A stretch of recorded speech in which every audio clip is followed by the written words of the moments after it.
चलो, so will start with the new section of the partnership act, unit number 2। Unit number 2 में हम पढ़ रहे थे रिलेशंस ऑफ पार्टनर्स, बराबर। उसमें अब देखो सेक्शन नंबर 25 है। इसके पहले के सारे सेक्शंस कवर किए हुए हैं। आई होप आपको रिवीजन की जरूरत नहीं है, सिंपल सिंपल टॉपिक्स से आप लोगों ने कवर किए थे। अब 25 टू 27 जो बात कर रहा है, talks about liability to third parties. Third parties मतलब ये पार्टनरशिप फर्म है। अब इन्होंने किसी के साथ कॉन्ट्रैक्ट किया है। अब फर्म ने किया हो या फर्म के बिहाफ पे किसी पार्टनर ने कॉन्ट्रैक्ट किया हो किसी थर्ड पार्टी के साथ, तो आप किसी भी तरीके से थर्ड पार्टी का लॉस होना अलाउ करोगे क्या? नहीं, थर्ड पार्टी को तो लॉस नहीं होना चाहिए। तो अगर किसी पार्टनर की किसी एक्टिविटी की वजह से किसी थर्ड पार्टी को क्या हो चुका है, लॉस हो चुका है, तो क्या इस लॉस को कंपोज करके देना पड़ेगा पार्टनरशिप फर्म को या पार्टनर्स को? ये करके देना पड़ेगा। बस यही क्या है, लाइबिलिटी है फर्म की टूवर्ड्स द थर्ड पार्टी। तो जो आपने पहले तो कॉन्ट्रैक्ट बोला है परफॉर्म करने के लिए, have to perform the contract. अगर आप कॉन्ट्रैक्ट परफॉर्म नहीं करते हो then what you have to do, comp of the third party. आप अगर कुछ ब्रीच करते हो, अगर आप कुछ गलत काम करते हो जिसके लिए थर्ड पार्टी रिस्पॉन्सिबल नहीं होना चाहिए, तो फर्म को क्या करना पड़ेगा, कॉम्पेंसेट करना पड़ेगा थर्ड पार्टी को। बस यही सेक्शन है, सेक्शन नंबर 25 से लेके 27 तक। पहले चार्ट रिप्रेजेंटेशन देखते हैं, फिर उसके बाद I go to the module also. अब मॉड्यूल में कैसे लिखा है वो भी हम रीड कर लेंगे। सो क्या लिखा है section 25 to section 27, liability of a firm and its partner to a third party. Firm की क्या लाइबिलिटी है और उसके पार्टनर्स की क्या लाइबिलिटी है थर्ड पार्टी के टूवर्ड्स। तो पहला क्या है, contractual liability. What is contractual liability? Partnership firm ने किसी थर्ड पार्टी के साथ जो भी कॉन्ट्रैक्ट किया है उसके ऊपर लाइबिलिटी है कि नहीं, ऑब्लिगेशन है कि नहीं, जो कॉन्ट्रैक्ट का सब्जेक्ट मैटर है उसको परफॉर्म करना, फुलफिल करना, ये ऑब्लिगेशन है। So for the act of the firm, that is for the acts of the partner. तो यहाँ पे आपको चीज याद रखनी है कि अगर किसी पार्टनर ने फर्म का नाम यूज करके अपने अथॉरिटी के अंदर रह के जो भी किसी थर्ड पार्टी के साथ कॉन्ट्रैक्ट किया है उसके लिए फर्म लाइबल होना चाहिए।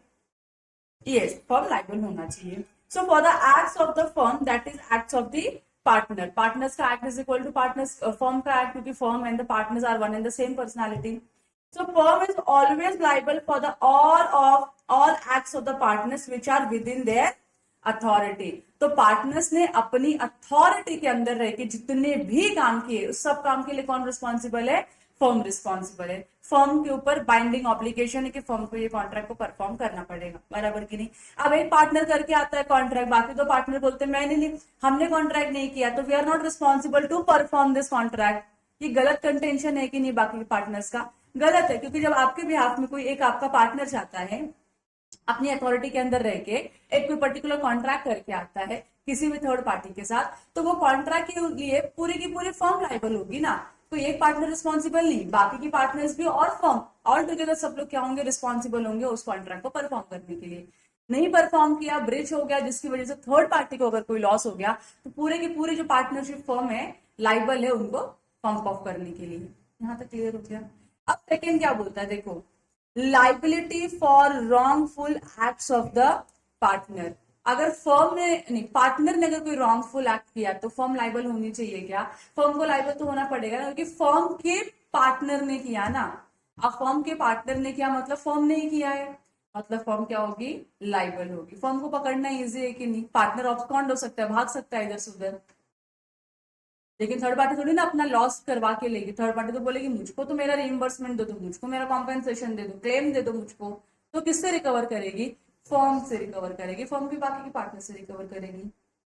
देखो, wrongful act of a partner within his authority, उसने अपने अथॉरिटी के अंदर रहेगी कुछ गलत काम किया है तो उसके लिए क्या होगी, फर्म रिस्पॉन्सिबल होगी, फर्म लाइबल होगी। और फिर उसके आगे क्या लिखा है, wrongful act of a partner is beyond his authority and other partners have ratified it. मेरे पास कोई अथॉरिटी नहीं थी, से for example I am a partner, I am an active partner. Active partner होने की वजह से मेरे पास है ना एक अथॉरिटी है जहां पे मैं मैक्सिमम 5 लाख रुपीज तक का बैंक से लोन ले सकती हूँ बिजनेस ट्रांजेक्शन के लिए। ठीक है, अब मेरे पास अथॉरिटी सिर्फ और सिर्फ 5 लाख रुपीज की है। मैं बैंक में जाती हूँ और मैं बैंक में बोलती हूँ बैंक मुझको 8 लाख रुपए का लोन चाहिए, और बैंक मुझको 8 लाख रुपए का लोन दे देती है। अब मैं मेरी अथॉरिटी के बियॉन्ड जाके काम कर रही हूँ। अब 8 लाख रुपए में से ना 1 लाख रुपया मुझको मेरे पर्सनल काम के लिए चाहिए था, इसके लिए मैंने फॉर्म के नाम पे ले लिया बैंक से। अब 7 लाख फॉर्म के लिए है और 1 लाख किसके लिए है, मेरे लिए है, बराबर की नहीं, मेरी अथॉरिटी के बाहर जाके मैं काम कर रही हूँ, ये सर नो। अब जो मेरे अदर पार्टनर्स है ना, अदर पार्टनर्स, उन्होंने बोला ठीक है तूने ले लिया है ना लोन, कोई दिक्कत नहीं है, बिजनेस के लिए लिया था, 1 लाख अपने ले लिया तो कोई दिक्कत नहीं है, हम क्या करते हैं इसको रैटिफाई करते। रैटिफाई करने का मतलब आपको पता है ना, ऑफिशियलाइज करना, उसको लीगल वे में उसको क्या करना, कन्वर्ट कर देना कि हाँ भाई अब ये बराबर है, इसमें कोई दिक्कत नहीं है। अदर पार्टनर्स ने जिस मूवमेंट पे इस ट्रांजैक्शन को रेटिफाई कर लिया, क्या इस ये मेरा जो अथॉरिटी के बाहर वाला काम था वो मेरे अथॉरिटी के अंदर जैसा ट्रीट किया जाएगा, क्या उसके लिए फर्म लाइबल होनी चाहिए? यस। अगर अगर पार्टनर्स ने रेटिफाई नहीं किया होता तो फर्म लाइबल नहीं होती। पार्टनर्स ने रेटिफाई किया मतलब एक्सेप्ट कर लिया, इसको ऑफिशियल ट्रांजैक्शन डिक्लेयर कर दिया और बोला कि ठीक है चलेगा, कोई दिक्कत नहीं है, now firm has to pay 1 lakh rupees का loan repayment to the banker, बराबर की नहीं, तो उसके लिए क्या होगी, पूरी की पूरी फर्म मेरी लाइबल हो गई। ये क्लियर है?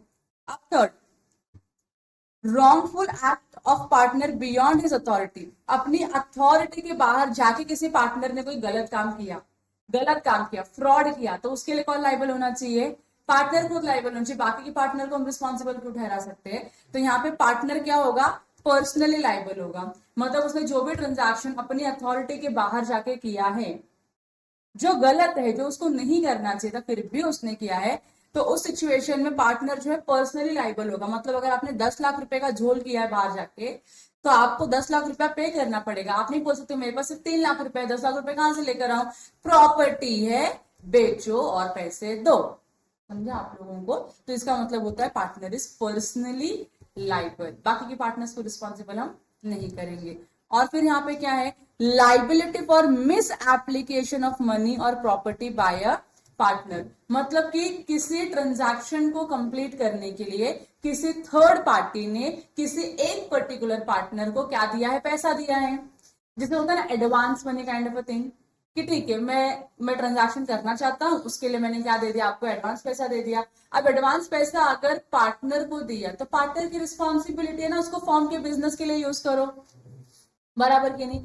पार्टनर अगर उसको मिस अप्रोप्रिएट करता है तो, मिस अप्रोप्रिएट करना मतलब अपने पर्सनल फंड्स के लिए यूज कर लेता है या फिर वो किसी और को दे देता है, कुछ और उस मनी से कर देता है, तो क्या इस सिचुएशन में फर्म लाइबल होगी? होगी। फर्म लाइबल इसलिए होगी क्योंकि थर्ड पार्टी ने फर्म के नाम पे उस पार्टनर को पैसे दिए थे ना, तो फर्म को क्या करना पड़ेगा, ये इंडेमिनिफाई करना पड़ेगा उस थर्ड पार्टी को। समझ में आ रहा है? So where the money or property is received by a partner and then misapplied by the same partner, मतलब पार्टनर अभी पूरे अब जब मैं बोलती हूँ फर्म को पैसे मिले, तो फर्म को कैसे मिलेंगे, किसी ना किसी पार्टनर के थ्रू ही मिलेंगे। फर्म तो अपने आप से एक्ट करती नहीं है, फर्म की एक्टिविटीज को मैनेज करने के लिए पार्टनर्स होते हैं। तो पार्टनर ने क्या किया, वो पैसे रिसीव किए, इट कैन बी मनी और it can be any property, उसने रिसीव किया और उसको उसने क्या किया, मिस अप्लाई किया, मतलब जिस चीज के लिए उसको मिला था वो प्रॉपर्टी और पैसा, उसको छोड़ के बाकी दुनियादारी के लिए पैसे को यूज कर रहा है या प्रॉपर्टी को यूज कर रहा है। तो इस सिचुएशन में हमारी जो फर्म है वो लाइबल होगी, क्योंकि थर्ड पार्टी क्या बोलेगा, मैंने तुम्हारे पार्टनर को दिया था ना, तुम्हारे फर्म में आके दिया था, तुम्हारे ऑफिस में आके दिया था, और वो पर्सन ऑथोराइज था पैसे रिसीव करने में, तो मैंने उसको दिया था। अब अगर उसको मिस अप्रोप्रिएट करते तो मैं फिर से आपको उतने पैसे नहीं दे सकता, आपको उस पैसे का मुझको इतना गुड देना पड़ेगा, या उस जो प्रॉपर्टी मैंने आपको दी थी उस प्रॉपर्टी का आपको मुझको पेमेंट करना पड़ेगा, कुछ तो करना पड़ेगा। I can not take the responsibility of this transaction.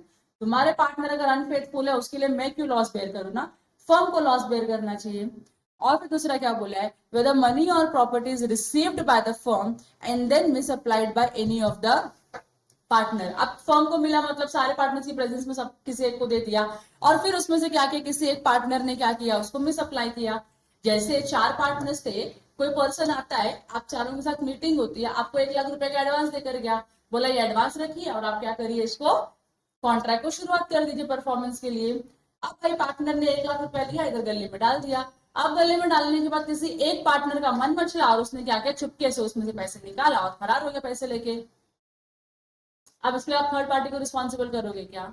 नहीं रिस्पॉन्सिबल करोगे। इसके लिए कौन रिस्पॉन्सिबल है, फर्म ही रिस्पॉन्सिबल है। तो फर्म क्या करेगी, जितने पैसे आए तो उतने पैसे का तो गुड्स देना ही पड़ेगा। अब जो पार्टनर लेकर गया पैसा, उसके कान खींचने का काम किसका है, फर्म का है। उसको लेगी कान के नीचे लगाएगी, बोलेगी पैसे रख इधर, बराबर की नहीं। तो ये था पूरा सेक्शन नंबर 25 से लेके सेक्शन नंबर 27, जहां पे फर्म क्या होता है, लाइबल होता है for a third party for the wrongful act of the partner. ठीक है, अभी आप इसको मॉडल से पढ़ ले हम लोग फटाक से। देखो पहला क्या बोला, liability of a partner, liability of a partner for the acts of the firm. Firm की एक्टिविटी के लिए अगर पार्टनर ने कोई काम किया है, फर्म के बिजनेस के लिए पार्टनर ने कोई काम किया है, तो उसके लिए फर्म रिस्पॉन्सिबल ही होने वाला है। So there the partners are jointly and severally responsible to the third parties for all the acts which come under the scope of their express or implied authority. तो जो भी पार्टनर्स के express या implied authority के अंदर जो भी काम किसी पार्टनर ने किया है, उसके लिए पूरी फर्म और पूरे पार्टनर क्या होंगे, रिस्पॉन्सिबल होंगे। This is because that all the acts done within the scope of authority are those acts done towards the business of the firm। जो भी आपने अथॉरिटी के अंदर रह के काम किया वो माना जाएगा कि आपने वो बिजनेस किसके लिए किया है, फर्म के लिए किया है। इसके लिए उसके लिए क्या, कौन रिस्पॉन्सिबल होगा, फर्म रिस्पॉन्सिबल होगा। अब ये वाला चीज आप मत पढ़ो, इसको IGNOR कर दो। ठीक है, अब इसका एग्जाम्पल पढ़ लो। एग्जाम्पल नंबर 10 में लिखा हुआ है, certain persons were found to have been a partner in a firm when the acts constituting an infringement of a trademark by the firm took place। मतलब एक पार्टनरशिप फर्म है, अब partnership firm में कुछ पार्टनर्स है, अभी जो कुछ पार्टनर्स है कुछ ट्रांजैक्शन कर रहे हैं, अब जो भी वो काम कर रहे हैं उसका इससे ये समझ में आ रहा है कि इन्होंने क्या किया है, इनफ्रिंज किया है, इन्फ्रिंजमेंट किया है। किसका इन्फ्रिंजमेंट किया है, किसी के ट्रेडमार्क का इन्फ्रिंजमेंट है। Now you have understood what do you mean by infringement of trademark. अब जब ट्रेडमार्क का इन्फ्रिंजमेंट हुआ है, किसी भी एक पार्टनर ने क्यों ना किया हो, हम क्या बोलेंगे, पूरी की पूरी पार्टनरशिप फर्म ने किया है, तो पूरी की पूरी फर्म लाइबल है ना। So it was held that they were liable for the damages arising out of the alleged infringement, it being immaterial that the damages arose after the dissolution of the firm। तो आपका dissolution हो चुका है, dissolution के बाद damage arise हुआ, मतलब जो भी आपने ट्रांजैक्शन किया, जब आपकी पार्टनरशिप फर्म थे, आपने क्या किया था, ट्रांजैक्शन किया था, तब तक कोई मुद्दा सामने नहीं आया। आपने फर्म डिसॉल्व कर लिया, डिसॉल्व किया तो आपको लगता है आपकी लाइबिलिटी खत्म हो गई, अपने को टेंशन नहीं है। लेकिन फर्म डिसॉल्व होने के बाद अगर उस ट्रेडमार्क के ओनर ने आपके अगेंस्ट सूट फाइल किया कि ये पार्टनरशिप फर्म थी जिसने क्या किया है, मेरे ट्रेडमार्क का इंफ्रिंजमेंट किया है, तो उस सिचुएशन में जितने भी लोग उस टाइम पे पार्टनर थे सबके सब रिस्पॉन्सिबल होंगे। समझा आप लोगों को। और दूसरा क्या लिखा है, liability of the firm for the wrongful acts of a partner. Partner के किसी रॉन्गफुल एक्ट के लिए कौन लाइबल होने वाला है, फर्म लाइबल होने वाला है। So the firm is liable to the same extent as the partner for any loss or injury cause to a third party by wrongful act of a partner. तो अगर किसी partner ने wrongful act किया किसी third party के साथ, तो उसको जो भी लॉस हुआ, जैसे एक पार्टनर रिस्पॉन्सिबल है कि भाई तूने लॉस किया, तेरे को इतना क्या करना पड़ेगा, इंडेमिनिफिकेशन करना पड़ेगा, फर्म भी उतनी ही इक्वली लाइबल है क्या करने के लिए, सेम एक्सटेंट में क्या करने के लिए, थर्ड पार्टी का लॉस को इंडेमिनिफाई करने के लिए। If they are done by the partners while acting in the ordinary course of the business and within the authority of the partner. दो कंडीशन फुलफिल होना चाहिए कि आपने फर्म के बिजनेस, जो ऑर्डिनरी बिजनेस है उसके लिए काम किया है, और दूसरा क्या है, आपकी अथॉरिटी के अंदर काम किया है। अगर आप ये दोनों कंडीशन सेटिस्फाई करते हो तो यस, आपने जो भी ट्रांजैक्शन किया थर्ड पार्टी के साथ जिसकी वजह से थर्ड पार्टी को कोई लॉस हुआ है, तो फर्म भी क्या करेगी, उस लॉस को बेयर करेगी और आपको इंडेमिनिफाई करेगी। यहां तक समझ में आ गया। If the question can be regarded as authorized and as falling within either of the categories mentioned in section 26, the fact that the method employed by the partner in doing it was unauthorized or wrongful would not affect the question। अगर वो transaction उसने अपनी authority के बाहर जाके किया तो हम बोल सकते क्या फर्म लाइबल नहीं होगी। फर्म बोल रहे उसके लिए भी फर्म लाइबल होगी, क्योंकि उसके बेसिस पे आप अपने क्वेश्चन को, इसको हमारे क्वेश्चन पे इसका कोई इम्पैक्ट होने वाला ही नहीं है। अगर पार्टनर ने इसकी अथॉरिटी के बाहर जाके काम किया है और अदर पार्टनर्स ने रेटिफाई किया as we have seen in the chart, तो सिचुएशन में क्या होगा, फर्म रिस्पॉन्सिबल होगा। Furthermore, all the partners in a firm are liable to third party for the loss or injury caused to him by the negligent act of a partner acting in the ordinary course of business। आप ordinary course में business कर रहे थे, मतलब जो regular business आप वही कर रहे थे, लेकिन कुछ टेक केयर आपको करना चाहिए था, कुछ चीजों का ध्यान रखना चाहिए था, और आपने ध्यान नहीं रखा कुछ चीजों का, जिसकी वजह से थर्ड पार्टी को लॉस हुआ। तो now the firm will be responsible for that loss. फिर यहाँ पे एग्जाम्पल क्या है, एक one of the two partner in a coal mine acted as a manager was guilty of personal negligence in omitting to have a shaft of the mine properly fenced। तो मतलब अगर आप माइन में काम करते हो, जब कोई भी इंसान, जब कोई भी लेबर माइन में काम करता है तो उनको ना फेंसिंग एंड ऑल पे बहुत ध्यान देना पड़ता है। मतलब जो आपका एरिया ऑफ वर्क है that should be such an area जहां पे किसी भी पर्सन की लाइफ को डेंजर नहीं होना चाहिए। तो यहाँ पे क्या लिखा है, shaft of a mine properly fence नहीं किया था। मतलब माइन है यहाँ पे, ये माइन है, अंदर जाके आपको काम करना है, तो इसके जो शाफ्ट है, जो आजू बाजू का एरिया, उसको प्रॉपरली आपको फेंसिंग करना चाहिए ताकि उससे कुछ भी तरीके का डैमेजेस अपने लेबर को नहीं होना चाहिए। तो एक पार्टनर ने क्या किया, उसको ओमिट कर दिया, उसने नहीं किया, फेंसिंग नहीं करवाया। फेंसिंग नहीं करवा तो देयर इज प्रोबेबिलिटी कि कुछ भी हो सकता है, उसमें कोई भी गिर सकता है, उसके अंदर कुछ भी गिर सकता है, जो भी पर्सन अंदर काम कर रहे होंगे माइंड के अंदर, वो उसमें ही दब जाएंगे। Something can happen like this, dangerous nature activity हो सकती है कि नहीं हो सकती है, ये। अब इसमें से कोई एक पार्टनर भूल गया करवाने के लिए, शायद किसी एक पार्टनर की रिस्पॉन्सिबिलिटी थी कि भाई तू कर दे, और उसने नहीं किया, इसकी वजह से अगर उनको कुछ लॉस होता है तो पूरी फर्म लाइबल होगी कि नहीं होगी। Yes. As a result thereof, injury was caused to a workman and the other partner was held responsible for the same। तो हम किसी एक पार्टनर को रिस्पॉन्सिबल नहीं करेंगे, हम बोले आप दोनों की गलती है कि आप दोनों ने नेग्लिजेंस दिखाया, इसके लिए उस पार्टनर को या उसके लिए उस लेबर को या वर्कमैन को क्या हुआ, इंजरी हुई। So now you both are responsible to indemnify the loss. समझा आप लोगों को। फिर थर्ड आता है सेक्शन 27, बोलता है liability for miss application by partners, liability of firm for miss application by the partners.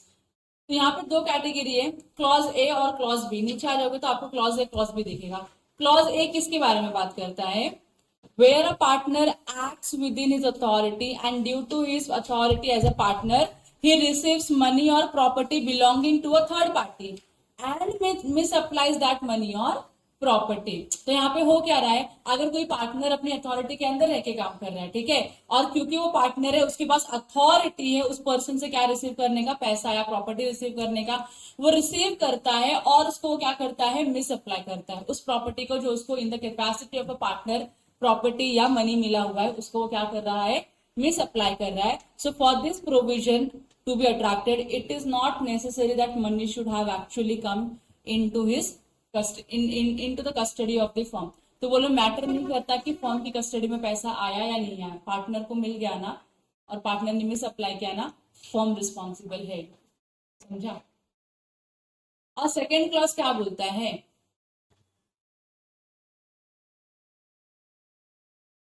ये मैटर नहीं करता है कि आपकी कस्टडी में, फर्म की कस्टडी में पैसे आए या नहीं है, ऑथोराइज पर्सन को पैसे दे दिए, अगर उसने मिस अप्लाई किया तो फर्म रिस्पॉन्सिबल है। सिंपल।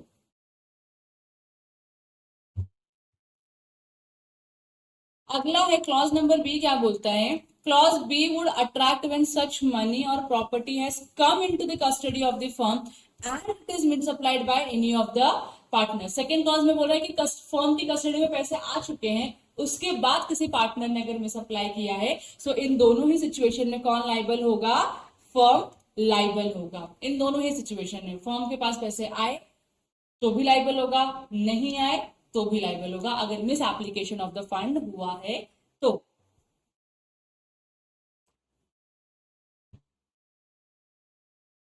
फिर उसके आगे बोला जाता है, if the receipt of money by one partner is not within the scope of his apparent authority, his receipt cannot be regarded as a receipt by the firm।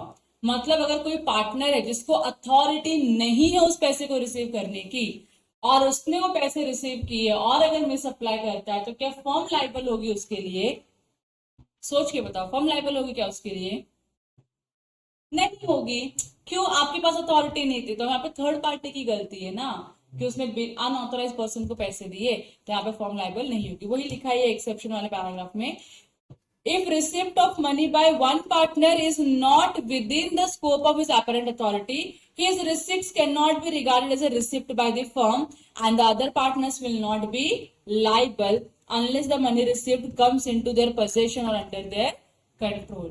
उनके control में आया, उनके फर्म के कंट्रोल में आया, firm की position में आया, तो ये फर्म लायबल हो जाएगी। किसी अनऑथोराइज पर्सन को, अनऑथोराइज पार्टनर को आपने पैसे दिए और वहां से ही डायरेक्टली पैसे लेके फरार हो जाता है, तो फर्म उसके लिए रिस्पॉन्सिबल नहीं होगी। लेकिन वो अनऑथोराइज पार्टनर अच्छा था, इसके लिए उसने फर्म को पैसे लाके दे दिए और फिर फर्म की कस्टडी से पैसे गायब हुए, तो ऊपर का सेक्शन क्लॉज बी लग जाएगा।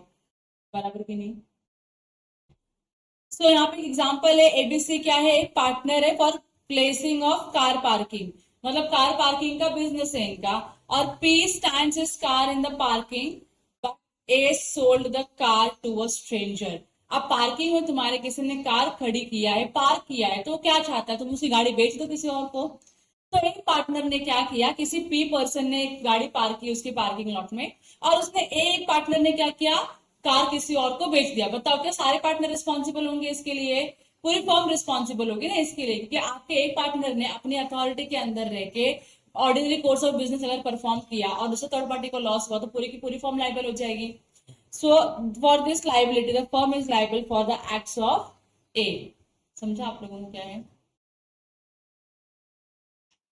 चलो आगे बढ़े। Section number 29. Section number 29 talks about rights of transferee of a partner's interest. देखो, मैं अगर किसी पार्टनरशिप फर्म में पार्टनर हूं, say for example we have a partnership firm elite Gurukul, partnership firm we have, and elite Gurukul में there are 4 partners, Ram sir, Vinayak sir, Aarti, Rahul sir. So these 4 are the partners of this Elite Gurukul partnership firm. Tomorrow, if I want to go from this partnership firm, I don't want to continue the business with this partnership firm. Do I have a right? Do I have a right to sell or transfer my share to any other person? Do I have a right to sell my rights in the firm to any other person? Yes, मिलेगा, मुझको right है, क्योंकि partnership firm में जो partner का share होता है, it is like a transferable rights, transferable property. मेरे पास राइट है, मैंने पैसे देके वो राइट परचेज किए हैं, तो मैं किसी से पैसे लेके राइट किसी को बेच भी सकती हूँ, कोई दिक्कत इसमें नहीं होगा। लेकिन क्वेश्चन क्या है, क्वेश्चन यहाँ पे इंपॉर्टेंट ये नहीं था कि आप बेच सकते हो या नहीं बेच सकते हो राइट। यहाँ पे जो क्वेश्चन है कि जो ट्रांसफरी है, जिसको ये राइट मिला है, जिसको ये राइट मिला है, मेरा बेचा हुआ राइट जो मेरे ट्रांसफरी को मिला है, क्या उसके राइट सेम रहेंगे जो मेरे राइट है? जो मेरे राइट्स थे उस पार्टनरशिप फर्म में, तो जो मेरा ट्रांसफर है क्या उसके राइट भी इक्विवेलेंट होंगे, सेम सेम राइट होंगे? जितना अधिकार मेरे को था सारा अधिकार उसको मिलेगा क्या? नहीं मिलेगा। That was the crux of this question. क्यों नहीं मिलेगा? पार्टनरशिप बिजनेस हमेशा किसके ऊपर बेस्ड होता है? कॉन्फिडेंस एंड फेथ के ऊपर बिलीव होता है, बेस्ड होता है। तो हम 4 लोग पार्टनर क्यों बने? क्योंकि हम चारों का फेथ है, कॉन्फिडेंस है एक दूसरे के ऊपर, हम जानते हैं एक दूसरे को बहुत अच्छे से। इसके लिए हम लोगों ने क्या किया, यहाँ पे पार्टनरशिप बिजनेस ओपन किया है और हम क्या करते हैं, अच्छे से बिजनेस करते हैं। अब जिसको भी मैं, जो भी मेरा ट्रांसफर ही होगा, जिसको मैं मेरे शेयर बेचूंगी, शायद मैं जानती रहूंगी इसको, बाकी 3 पार्टनर जानते रहेंगे क्या उनको? नहीं। पार्टनर ने भले अग्री कर लिया, ठीक है हाँ तू एडमिट कर ले, लेकिन इसके जो राइट्स होंगे ना, इसके जो ट्रांसफरी के राइट्स होंगे ना, वो ट्रांसफरर के राइट्स जैसे नहीं होंगे। इसके राइट्स पर रेस्ट्रिक्शंस होती है। क्यों? क्योंकि आपके ऊपर ट्रस्ट, फेथ, कॉन्फिडेंस पार्टनर्स का अभी नहीं बिल्ड हुआ है, क्योंकि एक वो बहुत ही क्लोज रिलेशनशिप होती है पार्टनर्स के बीच में, और you being a third party or stranger to this particular transaction, you do not share that confidence, that faith or that interest in the partnership firm. इसके लिए आपको सारे राइट्स नहीं मिलेंगे जो ट्रांसफरर के राइट्स होते हैं। So now you have to understand 2 terms, transferer, transferee. Who is the transferer? The partner who is sharing, who is transferring his share. ऐसा पार्टनर जो अपना शेयर बेच रहा है उसको हम क्या बोलेंगे? ट्रांसफरर बोलेंगे। तो ट्रांसफरी कौन होगा? जो परचेज कर रहा है या जिसको मैं अपना शेयर बेच रही हूं, वो कौन हो जाएगा? ट्रांसफरी हो जाएगा। तो लिखा क्या है? Rights of transferee.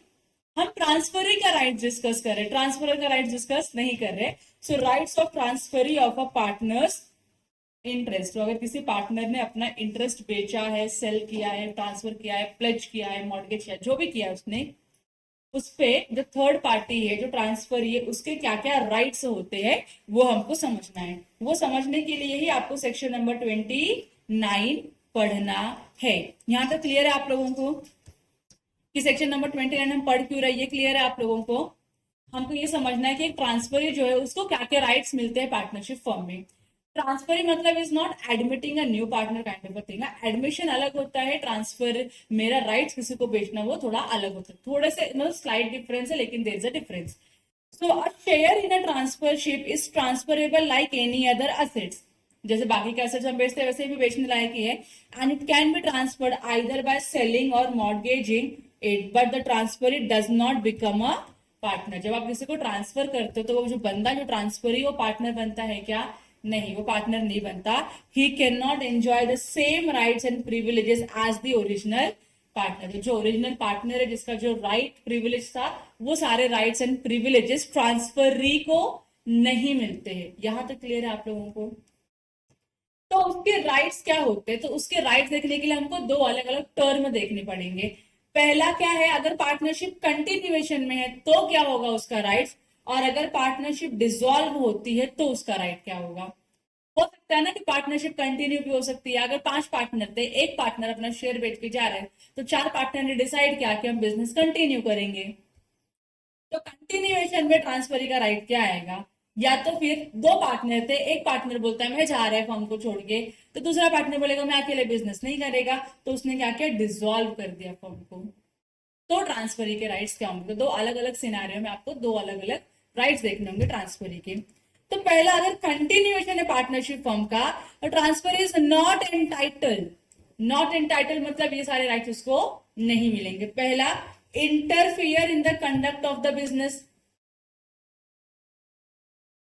आप बिजनेस एक्टिविटीज में इंटरफियर कर सकते हो क्या? नहीं। तो अगर एक्स वाई जेड पार्टनर है और इनका पार्टनर ए था जिसने अपना शेयर ट्रांसफर बी को कर दिया, तो अभी X Y Z and B हो चुके हैं, क्योंकि बी कौन है, ट्रांसफर ही है। तो बी क्या एक्स वाई जेड जो पार्टनरशिप फॉर्म है उसमें क्या पार्टिसिपेट करके बिजनेस कर सकता है? तो आंसर इज नो, उसको राइट ही नहीं दिया है to interfere in the conduct of the business. आपको बिजनेस बिजनेस एक्टिविटीज में इंटरफियर करने का कोई राइट नहीं है, क्योंकि आप कौन हो, आउटसाइडर हो। तो इसको जो ये जो बी है ना, इसको जो ट्रीटमेंट मिलेगी वो तुच्छ व्यक्ति वाली ट्रीटमेंट मिलेगी। तुच्छ व्यक्ति मतलब वो व्यक्ति होता है जिसकी कोई इज्जत नहीं है। ऐसा नहीं जिसकी कोई इज्जत नहीं है, लेकिन लोग उसको अपने बराबर नहीं समझ रहे कि नहीं हम पार्टनर पहले से है, हमारा ट्रस्ट है, कॉन्फिडेंस है, फेथ है, तू नया नवेला आया हमको सिखाएगा, तू बाहर रहे, ये वाला कर रहे हो उसके साथ ट्रीटमेंट। ठीक है। दूसरा, टू गेट अकाउंट्स, उसको बुक्स ऑफ अकाउंट्स भी चेक करने नहीं मिलेंगे। ठीक है। तीसरा, टू इंस्पेक्ट बुक्स, ना बुक्स को इंस्पेक्ट कर सकते हो, ना आप बुक्स ऑफ अकाउंट्स की कॉपी ले सकते हो। आपको ये दोनों ही क्या है, रिस्ट्रिक्शन। क्यों ऐसा रिस्ट्रिक्शन डाल के रखा है बताओ मुझको? उसको बुक्स ऑफ अकाउंट्स एक्सेस करने के लिए या चेक करने के लिए क्यों नहीं दे रहे हम लोग? कॉन्फिडेंशियल इंफॉर्मेशन इंक्लूडेड है, तुमको देंगे, तुम जाके 4 लोगों को डिस्क्लोज करके आएगा, क्योंकि हमको तुम्हारे ऊपर कॉन्फिडेंस नहीं है, तो हम देंगे क्या तुमको? नहीं देंगे। एंड आगे क्या लिखा है, he is only entitle to receive the share of profits. जो भी प्रॉफिट्स होगा ट्रांसफरी के शेयर का, उसको उतना ही मिलेगा of the transferring partner, and is bound to accept the profit as agreed. That is, he cannot challenge the profit also. मतलब business हो रहा है, 31 मार्च आया, क्लोजिंग चालू है, सबके हिस्से का प्रॉफिट शेयर निकल रहा है, तो ट्रांसफरर के हिस्से का भी शेयर निकलेगा प्रॉफिट। अब उसका जो भी प्रॉफिट होगा वो प्रॉफिट किसको मिलेगा, ट्रांसफर को मिलेगा, उसके पास इंटरेस्ट है उस पार्टनर का। अब उसको जो भी प्रॉफिट मिलेगा उसको वो क्या करना पड़ेगा, एक्सेप्ट करना पड़ेगा। चैलेंज कर सकता है क्या कि मुझको बताओ कि ये प्रॉफिट कैसे आया? कर सकता है क्या? नहीं कर सकता। उसके पास राइट है क्या? नहीं राइट है। जो भी प्रॉफिट मिल रहा है चुपचाप से झोली में डालो और निकलो, और कुछ मांगने का नहीं। तो उसके पास राइट है सिर्फ प्रॉफिट रिसीव करने का, और उसके आगे आगे he is bound to accept the profit, he can not challenge the profits. ठीक है। तो यही इसका राइट्स है अगर आपका फर्म क्या है, कंटिन्यूएशन में है। यहां तक क्लियर है? फर्म चालू है तो उसको कौन से 3 राइट नहीं मिलते हैं? तो पहला, बिजनेस में इंटरफेयर करने का राइट नहीं है। दूसरा, बुक्स ऑफ अकाउंट्स उसको नहीं मिलेगा। तीसरा, बुक्स ऑफ अकाउंट्स को इंस्पेक्ट भी नहीं कर सकता है। तो 3 राइट उसको नहीं मिलेंगे। तो कौन सा राइट मिलता है? मुंह बंद करके प्रॉफिट लेने का, चैलेंज नहीं करने का। बस इतना ही राइट्स है अगर आपका पार्टनरशिप बिजनेस कंटिन्यू होता है तो। अगर डिसॉल्व हो गया तो on the dissolution of the firm or on the retirement of a transferring partner, अगर ट्रांसफरिंग पार्टनर क्या हो रहा है? रिटायर हो रहा है, या फर्म ही आपकी डिसॉल्व हो रही है, then against the remaining partner transferee has the following rights.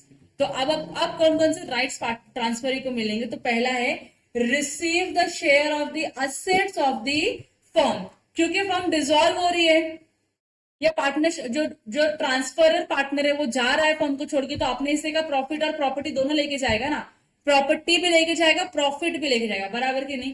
तो जो भी उसके शेयर में असेट आ रहा है वो असेट रिसीव करने का, पहला, to which the transferring partner was entitled and for the purpose of ascertaining the share he is entitled to accounts as the firm from the date of dissolution। तो उसको ये देखने का कि भाई कि ट्रांसफरर को कितने का शेयर मिलने वाला है। तो डिसॉल्व अगर फर्म होती है तो जो डेट ऑफ डिसोल्यूशन है, डीओडी जो है, डीओडी से उसको क्या मिलेगा? बुक्स ऑफ अकाउंट्स चेक करने के लिए मिलेगा, या बुक्स ऑफ अकाउंट्स का एक्सेस मिलेगा, उसके पहले नहीं मिल सकता। क्योंकि अब तुम देख भी लोगे तो कोई दिक्कत तो हमको नहीं, anyways we are closing down the business. तो डेट ऑफ डिसोल्यूशन के आगे से आपको बुक्स का एक्सेस मिलेगा, उसके पहले से आपको एक्सेस नहीं मिलेगा। और एक्सेस मिलने का ये रीजन है कि तुम चैलेंज करोगे जाके, खाली क्या करना है आपको? असर्टन करना है कि कितने का शेयर ट्रांसफरी को मिलेगा, ठीक है? तो यहाँ तक लिखे होगे तो बताओ मुझको, मैं आगे बढ़ू। एक नोट पढ़ना है मुझको स्टडी मैथ से, वो पढ़ लेती तुम्हारे लिए। देखो स्टडी मैथ में क्या बोल रहा है, by virtue of section 31 which we will discuss in after, no person can be introduce as a partner in a firm without the consent of all the partners. ये पता है आप लोगों को? कुछ नया है क्या आपके लिए? नहीं। A partner can not by transferring his own interest make anybody else a partner in his place unless other partners agree to accept that person as a partner। तो जो ट्रांसफरर पार्टनर है, just by sharing his interest in the partnership firm to any other person cannot make the other person a partner in the firm। तो जो other person है जिसको partner का share मिल रहा है, अगर उसको पार्टनर बनना है तो बाकी के पार्टनर्स क्या करने चाहिए? उसको अग्री करनी चाहिए, उसके बाद वो पार्टनर बनेगा। And at the same time partner is not debarred from transferring his interest. हम पार्टनर्स को रोक भी तो नहीं सकते अपना इंटरेस्ट बेचने के लिए, so he is not debarred, and a partner's interest in a partnership firm can be regarded as an existing interest and tangible property which can be assigned। तो जो इंटरेस्ट है उसको हम क्या मानेंगे? एग्जिस्टिंग इंटरेस्ट मानेंगे और टेंजिबल प्रॉपर्टी मानेंगे जो असाइन किया जा सकता है किसी भी पर्सन को। इसके लिए वो ट्रांसफरेबल है, अदरवाइज वो ट्रांसफरेबल नहीं होता। तो ये सिंपल सा एक नोट था, नॉट सो इम्पोर्टेंट वाला, but still I read it for you. कोई डाउट है अभी तक? नहीं। अब सेक्शन नंबर 30 बोलता है minus position in partnership. Partnership form में माइनर का क्या पोजीशन है? आप मुझे एक दो पॉइंट बता दो तो मैं आगे डिस्कस करती हूँ। फिर क्या?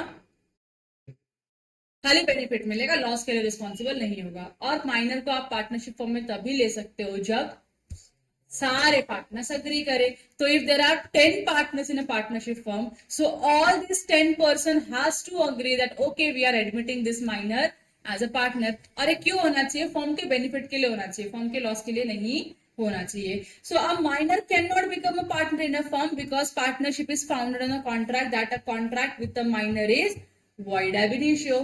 पार्टनरशिप में कॉन्ट्रैक्ट जो है ऑब्लिगेशन क्रिएट करता है। अब आप माइनर इनकॉम्पिटेंट पर्सन है, माइनर के साथ अगर आपने कोई भी कॉन्ट्रैक्ट किया तो void ab initio होता है, बराबर की नहीं? इसके लिए माइनर आपकी फर्म में पार्टनर नहीं बन सकता। But though minor can not be a partner in a firm, he can be admitted to the benefits of the partnership with the consent of all the partner. समझा?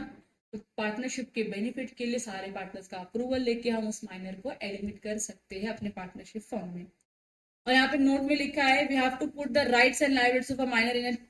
अब minors के rights क्या है और miners की liabilities क्या है वो यहाँ पे लिखा हुआ है, ठीक है? इस चार्ट में लिखा हुआ है। तुम चाहे तो तुम यहाँ से पढ़ सकते हो, मेरे को कोई दिक्कत नहीं है, लेकिन इतना बड़ा है कि तुम पढ़ते पढ़ते सो जाओगे तो मैं क्या करूंगी उसके लिए? इसके लिए क्या है तुम्हारी जिंदगी में, चार्ज है कि जो सच पार्टनर मतलब कौन से पार्टनर की बात कर रहे हैं हम यहाँ पे, माइनर। माइनर पार्टनर के राइट्स क्या है और माइनर पार्टनर्स की लाइबिलिटीज क्या है, वो हमको यहाँ पढ़ना है। Any doubt? माइनर पार्टनर के बारे में बेसिक सा इंफॉर्मेशन है, अब उसके राइट्स एंड लाइबिलिटीज इंपॉर्टेंट है तो आपको वो पढ़ना है। तो सबसे पहले राइट पढ़ लेते हैं। तो राइट में क्या है, a minor has a right to his agreed share of the profit and the property of the firm. जो भी उसका शेयर है, पीएसआर में उसका शेयर है, उसके शेयर का उसको प्रॉफिट भी लेने का अधिकार है और उसके शेयर का प्रॉपर्टी भी लेने का अधिकार है, बराबर की नहीं। दूसरा, can have access to inspect and copy of the form. आप फॉर्म को एक्सेस कर सकते हो, फॉर्म के बुक्स ऑफ अकाउंट्स को एक्सेस कर सकते हो, उसकी कॉपी ले सकते हो, उसको इंस्पेक्ट भी कर सकते हो। ट्रांसफरी के पास ये सारे राइट्स नहीं है, लेकिन एक माइनर के पास वो सारे राइट्स है। आप बुक्स ऑफ अकाउंट्स को एक्सेस कर सकते हो, इंस्पेक्ट कर सकते हो, उसकी कॉपीज भी अपने पास लेके जा सकते हो। तीसरा, ही can sue the other partner for accounts or for the payment of his share, but only when severing his connection with the firm and not otherwise। अगर आप फर्म को छोड़ के जा रहे हो, if a minor partner is separating himself from the firm, मतलब अगर ये फर्म है, ये फर्म में 3 पार्टनर है, 3 पार्टनर, और जो चौथा पार्टनर है वो कौन है, जो चौथा पार्टनर है वो कौन है, माइनर पार्टनर है। अब माइनर पार्टनर अगर जाना चाहता है फर्म में से, तो क्या क्या लेके जाएगा वो फर्म में से, अपने हिस्से का प्रॉफिट और अपने हिस्से का प्रॉपर्टी। अगर इन पार्टनर्स ने मना किया तो देने के लिए, तो ये क्या कर सकता है, स्यू कर सकता है उन पार्टनर्स के ऊपर for the recovery of his profit and property, बराबर की नहीं, अपने प्रॉफिट और अपनी प्रॉपर्टी को रिकवर करने के लिए स्यू फाइल कर सकता है। लेकिन स्यू फाइल करने का कंडीशन एक ही है कि आप अपने आप को क्या कर रहे हो, इस फॉर्म से अलग कर रहे हो। जब आप फॉर्म को छोड़ के जा रहे हो, उसी टाइम पे आप फॉर्म के ऊपर स्यू कर सकते हो for the recovery of profit and the property. Clear है? Not otherwise. और लास्ट में क्या लिखा है, right to become a partner. तो क्या जब माइनर माइनर है तो क्या हमेशा माइनर माइनर ही रहेगा? कभी न कभी तो क्या बनेगा, मेजर बनेगा। तो मेजर बनने के पास क्या उसको, इसके पास राइट है पार्टनर बनने का? Answer is yes. So right to become a partner within 6 months from the date of attaining the majority. मतलब जब तो क्या हो जाएगा, मेजर हो जाएगा ना, मेजर होने से विद इन 6 months के अंदर अंदर तुझको क्या करना पड़ेगा, अपना अधिकार एक्सरसाइज करना पड़ेगा और बोलना पड़ेगा कि मैं इस पार्टनरशिप फॉर्म में पार्टनर बनूंगा। सिंपल है। अगर 6 महीने में तुमने एक्सरसाइज नहीं किया तो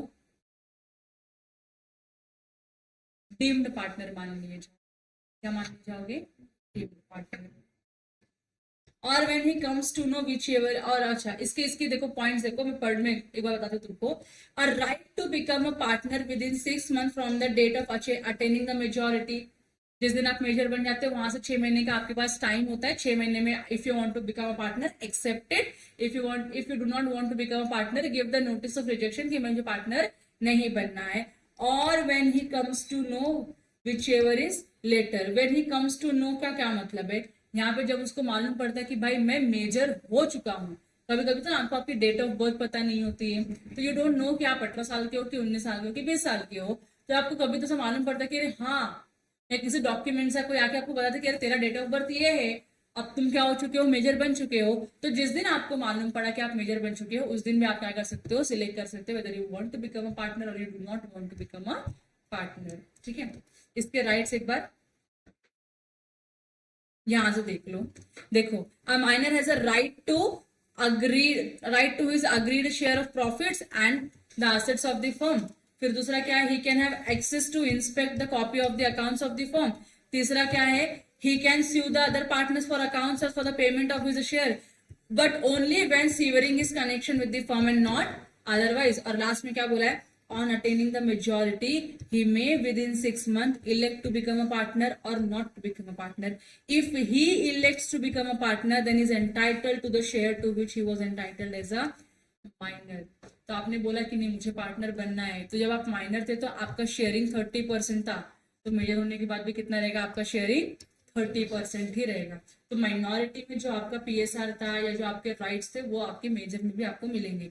If he does not, then his share is not liable for any acts of the firm after the date of public notice served to the effect. अब ये लाइन इंपॉर्टेंट है, इसमें क्या बोला है, इफ ही डज नॉट, अगर वो बोलता है कि मुझे पार्टनर नहीं बने, वो इलेक्ट करता है पार्टनर नहीं बनने के लिए, then his share is not liable for any acts of the firm after the date of public notice.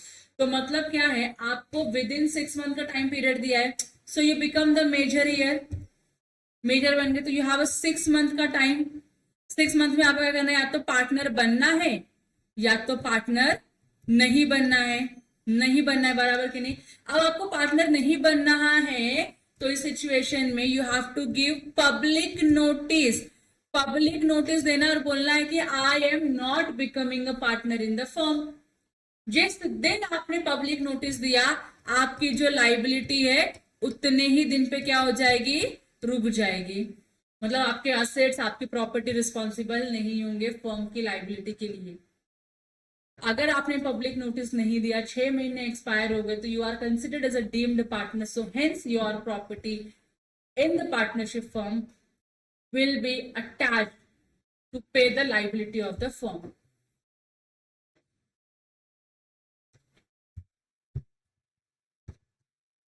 तो ये समझ गए आप लोगों को, क्या लिखा है, if he does not then his share is not liable for any acts of the firm after the date of public notice. Public notice देने के बाद से इसके कोई भी share of profit and the property will not be liable for the liability of the firm. यहां तक clear है। नोटिस नहीं दिया तो yes you will be held responsible till the time आप नोटिस नहीं देते हो, आपके ऊपर पूरी की पूरी फर्म की लाइबिलिटी आ जाएगी। यहां तक क्लियर हो गया, आगे बढ़े। ये राइट वाला पार्ट हो गया था। राइट में कोई दिक्कत है आप लोगों को, पार्टनर्स के राइट्स में कोई दिक्कत है आप लोगों को, नहीं। तो अब लाइबिलिटीज के बारे में बात करें। देखो राइट खाली 4 पॉइंट में खत्म किया है, लाइबिलिटीज काफी बड़ा चला गया है। तो लाइबिलिटीज दो चीजों में डिवाइड हुई है, एक before attaining the age of majority और एक after attaining the age of majority. मतलब आप माइनर, यहाँ पे आप क्या हो, माइनर हो, और यहाँ पे आप क्या हो चुके हो, मेजर हो चुके। तो आपकी लाइबिलिटीज कैसे डिवाइड होगी। तो पहला, minor has no personal liability for the debts of the firm, बराबर की नहीं। Minor will not be personally held responsible or liable for any of the firm's liability, क्योंकि मैं माइनर हूं, और minor can not take the liability but minor can take the benefit of the partnership firm, बराबर की नहीं, during his minority. पहला point clear है आप लोगों को। दूसरा, liability of a minor is confined only to the extent of his share in the profits and not on the property of the firm। अब जब हम बोलते हैं कि माइनर को हमने बेनिफिट के लिए एडमिट किया, तो इसका ये भी मतलब होता है कि माइनर को उस फर्म से जो भी बेनिफिट होगा उतने बेनिफिट तक का लाइबिलिटी माइनर को उठाना पड़ेगा, उसके आगे माइनर पर्सनली लाइबल नहीं होगा। Minor is any minor in you take any example of minor in any situation, none of the minor is personally liable for the liabilities of the other, बराबर की नहीं, उसके स्टेट लाइबल होते हैं। तो अब माइनर को इस पार्टनरशिप फर्म से जो भी प्रॉफिट मिलेगा, जो भी प्रॉपर्टी मिलेगा, तो उसका स्टेट हो गया ना, हाँ, तो वो लाइबल होगा। लेकिन माइनर पर्सनली लाइबल होगा क्या, नहीं। तो तुमने लॉस कर लिया मिलजुल के, बड़े लोग, तुम्हारे पास तो दिक्कत नहीं है, लॉस को तुम तो बेयर कर सकते हो इजिली। आप बेचारा माइनर छोटा बच्चा, कहाँ से लाएगा इतने पैसे। तुम बोलो तो दिन भर काम करने को इधर, और फिर तू पैसे तेरा पे ऑफ कर, ऐसा चलेगा क्या, नहीं चलेगा। तो उन्होंने क्या बोला है, लाइबिलिटी इज कन्फाइंड, डिफाइन कर दिया लाइबिलिटी को, to the extent of his share in the profits। जितना तेरा शेयर इन प्रॉफिट है उतना ही तेरी लाइबिलिटी होगी, और जितनी तेरे को प्रॉपर्टी मिलेगी उस फर्म से उतनी ही तेरी लाइबिलिटी होगी। उसके ऊपर 1 रुपए की लाइबिलिटी पे करने की जरूरत नहीं है। मतलब no gain no loss situation, break even point पे आ गया है माइनर। और तीसरा क्या बोला है, minor can not be declared as an insolvent. Minor capable है कॉन्ट्रैक्ट करने के लिए। Can you declare minor as an insolvent person, नहीं, क्योंकि केपेबल होंगे तो आपको इंसॉल्वेंट डिक्लेयर करने की प्रोबेबिलिटी अराइज होती है। You are not capable to enter into a contract only, then how can the court declare you an insolvent person. Simple है, तुम लोग माइनर हो, तुम्हारे नाम पे कोर्ट जजमेंट ऐसा मतलब पेपर फाड़ के देगा कि हाँ ये सारे बच्चे इंसॉल्वेंट है। सारे बच्चे इंसॉल्वेंट ही होते हैं, उनका कुछ ना कुछ होता नहीं जिंदगी में। बराबर की नहीं। लेकिन कुछ एक्सेप्शनल बच्चे होते हैं, डायपर वाइपर का ऐड करते हैं वो लोग, हाँ, और वो क्या कोई कपड़े का ऐड कर देते हैं और वो पैसे कमा लेते हैं, वो इंसॉल्वेंट नहीं है, क्योंकि वो कमा रहे हैं, बचपन से ही कमा रहे हैं। और हम देखो अब तक माँ बाप के टुकड़ों पे पले रहे, लेकिन ठीक है, हमको अच्छा लगता है माँ बाप हमारे लिए कुछ करते हैं तो। सो minor can not declare insolvent but if the firm is declared insolvent, अगर पार्टनरशिप फर्म ही इंसॉल्वेंट हो गई तो। अब पार्टनरशिप फर्म कब इंसॉल्वेंट होगी बताओ आप लोग मुझको, पार्टनरशिप फर्म को इंसॉल्वेंट हम कब डिक्लेयर करेंगे, जब क्या होगा, जब पार्टनरशिप, जो पार्टनरशिप फर्म है इसके जो असेट्स है वो कम हो जाएंगे और लाइबिलिटी ज्यादा हो जाएगी। आपके पास लाइबिलिटी बहुत है लेकिन आपके पास तो असेट ही नहीं है पे करने के लिए, तो पार्टनरशिप फर्म को क्या डिक्लेयर कर देंगे, इंसॉल्वेंट डिक्लेयर कर देंगे। So if the firm is declared insolvent, his share in the firm vest in the official receiver और असाइनी। तो अब फर्म आपकी क्या हो चुकी है, इंसॉल्वेंट हो चुकी है। तो अब जो माइनर पार्टनर का, जो माइनर पार्टनर का क्या है, शेयर है, share of profit and share of property, ये किसके हाथ में आ जाएगा, तो ऑफिशियल असाइनी और ऑफिशियल लिक्विडेटर के हाथ में आ जाएगा। मतलब ही will be the person who will be handling the assets and the property and the profits of the minor partner. बराबर की नहीं, क्योंकि माइनर के हाथ में दे दिया तो माइनर क्या कर देगा, कांड कर बैठेगा, इसके लिए माइनर के हाथ में नहीं देते हैं। ये क्लियर हो गया आप लोगों को। तो ये प्रॉपर्टी है और ये प्रॉफिट है, ये प्रॉफिट है, ये प्रॉपर्टी है।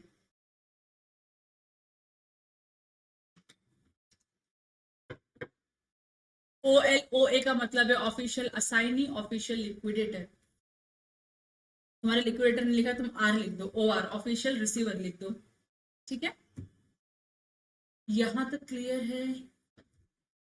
तो पहला लाइबिलिटी क्लियर है, माइनर अगर माइनर है तो उसकी लाइबिलिटी क्या होगी।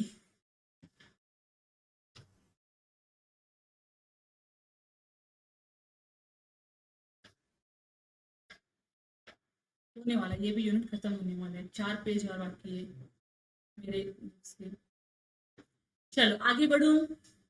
हाँ, अब जो दूसरा है वो ये है, after attaining the majority, majority attend करने के बाद माइनर की, जो माइनर था एक जमाने में, उसकी क्या क्या लाइबिलिटीज होगी वो यहां से आपको पढ़नी है।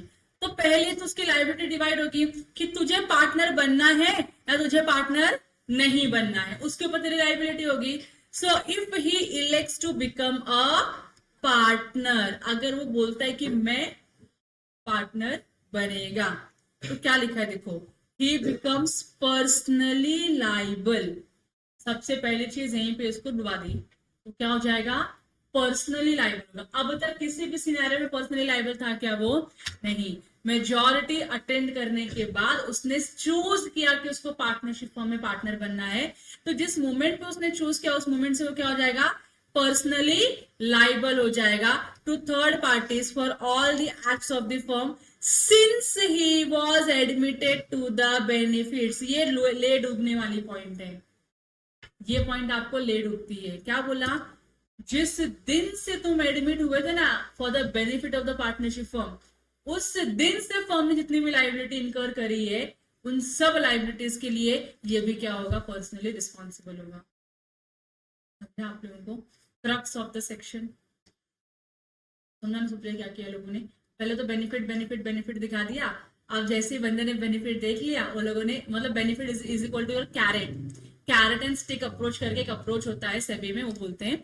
तो first what you are trying to show, किसी there is a benefit, there is a benefit, there is a benefit, there is a benefit, and the moment that minor partner sees the benefit and after attaining the majority he wants to grab this benefit, तो जैसे वो benefit के पास आता है, benefit लेता है, वैसे ही उसको एक स्टिक मिलता है, ऐसा स्टिक से उसको पीट देते हैं, बोलते ले पहला पीटना तेरे को, तो पर्सनली लाइबल है। अभी पर्सनली लाइबल कब से है, जब से तू पार्टनरशिप फॉर्म में क्या हुआ था, एडमिट हुआ था as a minor partner for the benefit, तब से लेके अब तक फर्म ने जितनी भी लाइबिलिटी इनकर करी है उन सब लाइबिलिटी के लिए तो क्या होगा, पर्सनली लाइबल होगा। पहला पॉइंट क्लियर है।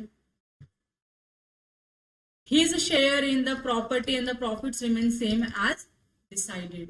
जितना शेयर तेरा माइनॉरिटी में था, मेजर होने के बाद भी तेरे को उतना ही शेयर मिलेगा इन the profits and in the property of the firm. यहाँ तक किसी को कोई डाउट है? नहीं। तो अगर आप इलेक्ट करते हो पार्टनर बनने के लिए तो बहुत सिंपल सिनेरियो, आपने बोला ना मुझे पार्टनर बनना है, तो बोलते तो पर्सनली लाइबल है, पार्टनर बनेगा पर्सनली लाइबल होगा। कब से? अभी से नहीं लाइबल होगा तो पर्सनली, जिस दिन से तू आया था ना हमारे फर्म में एज अ माइनर बेनिफिट वाला पार्टनर बनके, उस दिन से लेके अब तक फर्म ने जितनी भी लाइबिलिटी इनकर करी है उन सबके लिए तू भी क्या होगा? रिस्पॉन्सिबल। क्लियर हो गया? अब दूसरा क्या है, when he elects not to become a partner, बोलता है नहीं मेरे को पार्टनर नहीं बनना, मेरा मन भर गया पार्टनरशिप फर्म से। So his rights and the liabilities continue to be those of the minor up to the date of giving public notice. तो जब तक तू पब्लिक नोटिस नहीं देगा तब तक तेरे राइट्स एंड तेरे लाइबिलिटीज किसके रहेंगे? माइनर वाले ही रहेंगे। मतलब माइनर पर्सनली लाइबल होगा क्या फिर यहाँ पे? नहीं, उसके स्टेट और उसकी प्रॉपर्टी उसके प्रॉफिट से वो क्या करेगा? शेयर पे करेगा। लेकिन कब तक? जब तक तूने क्या नहीं दिया है? पब्लिक नोटिस नहीं दिया। पब्लिक नोटिस देने के बाद तेरी लाइबिलिटी क्या हो जाती है? डिसॉल्व हो जाती है, ये तो पार्टनर है ही नहीं। His share shall not be liable for any of the acts of the firm done after the date of notice. Public notice देने के बाद क्या उसकी शेयर उसकी प्रॉपर्टी लाइबल होगी? फर्म की लाइबिलिटी के लिए नहीं। जैसे आपका रिटायरमेंट होता है, रिटायरमेंट के बाद पार्टनर लाइबल होगा क्या? फर्म की एक्टिविटी के लिए नहीं। तो वैसे यहाँ पर भी। और तीसरा, he shall be entitled to sue the partners for his share of the property and the profits. तो हमने यहाँ पे राइट पढ़ा था, राइट पढ़ा था हम लोगों ने माइनर का। उसमें क्या लिखा था? आप स्यू कर सकते हो, लेकिन कब? जब अपने आप को पार्टनरशिप से अलग कर रहे हो। तो अभी अलग कर रहा है कि नहीं? अपने आप को अलग कर रहा है। तो इस सिचुएशन में ये क्या कर सकता है? सूट फाइल करके पार्टनर से अपना प्रॉपर्टी और अपना प्रॉफिट दोनों ही क्या कर सकता है? रिकवर कर सकता है। यहाँ तक क्लियर है? अब यहाँ तक देखने के बाद आपको सब बिल्कुल भी डिफिकल्टी लगी नहीं होगी, है ना? क्या सिंपल सा सेक्शन है, क्या इजीली समझ में आ गया है, कुछ भी तो कॉम्प्लेक्सिटीज नहीं है ना? अब मॉड्यूल करते हैं। अभी मॉड्यूल में लाइबिलिटीज पढ़ते पहले। तो बिफोर अटेनिंग द मेजॉरिटी, इसमें क्या लिखा है? Liability of the minor is confined only to the extent of his share in the profits and the property. Defined है, मतलब लिमिट लगा दिया इसके ऊपर कि हाँ भाई तेरी लाइबिलिटीज इतनी ही होगी। दूसरा क्या है? पर्सनली लाइबल होने वाला है क्या? माइनर नहीं लाइबल होने वाला। और लास्ट में क्या बोला है? माइनर को हम इंसॉल्वेंट डिक्लेयर नहीं कर सकते, लेकिन अगर फर्म इंसॉल्वेंट डिक्लेयर हो गई तो इसका जो शेयर होगा वो किसके हाथ में जाएगा? ऑफिशियल रिसीवर या ऑफिशियल असाइनी के पास जाएगा। सिंपल है, ये हमने किया था। अब क्या लिखा है? After attaining the majority, so with in 6 month, कितने महीने में? With in 6 months of his attaining the majority or on his obtaining knowledge that he had been admitted to the benefits of the partnership, whichever date is later, the minor partner has to decide whether he shall remain a partner or leave the firm. तो पहला तो उन्होंने क्या बोला कि आपको 6 महीने के अंदर अंदर, जैसे आप मेजर हो जाते हो, मेजर होने से 6 महीने के अंदर अंदर आपको इलेक्ट करना है पार्टनर बनना है या पार्टनर नहीं बनना है। लेकिन जो सेकेंड पॉइंट है, on his obtaining knowledge that he had been admitted to the benefit of the partnership, जिस दिन आपको ये समझ में आता है कि अरे हाँ यार मैं तो इस पार्टनरशिप फर्म का बेनिफिटेड पार्टनर हूँ, तो उस दिन से लेके 6 महीने का आपको टाइम पीरियड मिलता है जहां पे आप डिसाइड कर सकते हो कि आपको पार्टनर बनना है या पार्टनर नहीं बनना है। when he has elected not to become a partner, public notice उसको देना पड़ेगा कि वो पार्टनर नहीं बनने वाला है। and such notice shall determine his position with regard to the firm, and if he fails to give such notice, आपने बोला ना आप पार्टनर नहीं बनने वाले हो तो नोटिस देना पड़ेगा। अगर आप नोटिस नहीं दे तो he shall become a partner in the expiry of in the firm on the expiry of the said 6 month। तो मतलब मैंने आपको बताया था डीम्ड पार्टनर, बताया था कि नहीं बताया था आपको? तो आप 6 महीने का टाइम दे आपको नोटिस देने का, whether you want to select as a partner or you don't want to become as a partner. 6 महीने जैसे ही एक्सपायर हो गए, आपने बोला भी नहीं कि आप पार्टनर बनोगे, लेकिन आपने ये भी तो नोटिस नहीं दिया कि आप पार्टनर नहीं बनोगे, तो उस सिचुएशन में हम मान लेंगे आपको क्या हुआ? डीम्ड पार्टनर हो। अब जब आप डीम्ड पार्टनर बन जाते हो तो फर्म की हर एक लाइबिलिटी के लिए आप भी क्या होगे? रिस्पॉन्सिबल होगे। यहाँ तक क्लियर हो गया आप लोगों को? When he becomes partner, ये तो आपको पता है पर्सनली लाइबल होगा since he was admitted to the benefits of the partnership firm, and इसका जो शेयर है प्रॉपर्टी एंड प्रॉफिट का वो क्या रहेगा?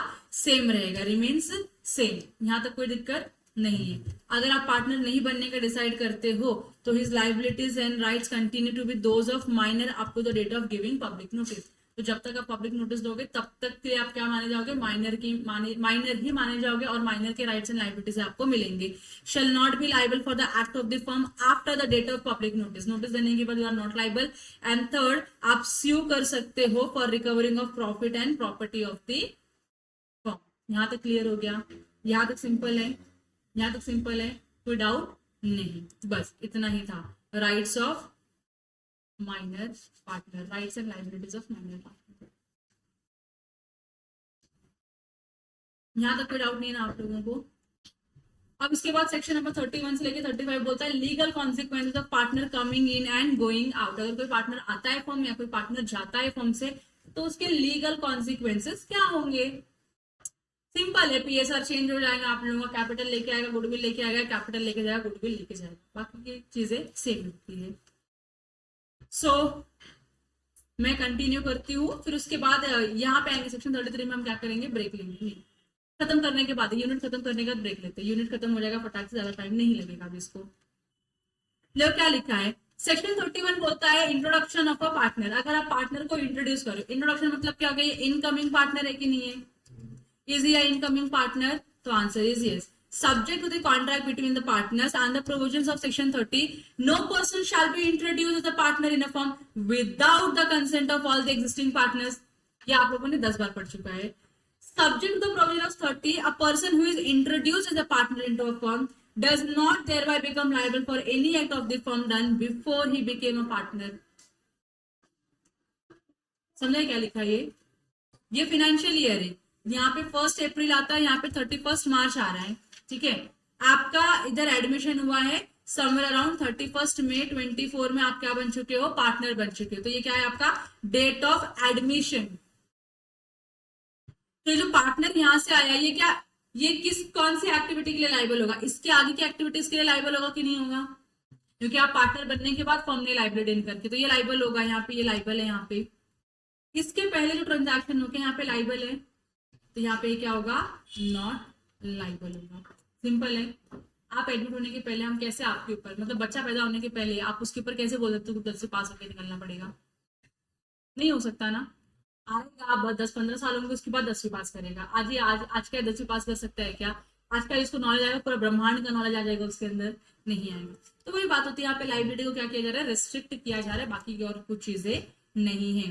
अब राइट्स एंड लाइबिलिटीज क्या होगी न्यू पार्टनर की, देखो, the liability of a new partner ordinarily comes from the date when he is admitted as a partner unless agrees to be liable for the obligations incurred by the firm prior to that date. Admission के पहले की liabilities के लिए वो responsible होगा अगर वो बोलता है कि मैं उतनी liability bear करने के लिए ready हूँ, otherwise admission के बाद ही वो क्या होगा, liable होगा। And the firm including the new partner who joins it may agree to assume the liability for the existing debts of the old firm, and the creditors may agree to accept the new firm as their debtor and discharge the old partners. तो जब आपकी firm में नया partner आता है तो क्या आपको अग्रीमेंट चेंज करना होगा, क्या इसको हम फर्म का रिकॉन्स्टिट्यूशन बोलेंगे।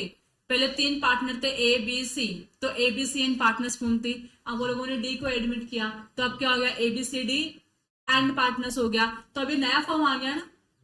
अब नया फॉर्म आ गया तो यहाँ पे नोवेशन हो रहा है क्या, नोवेशन।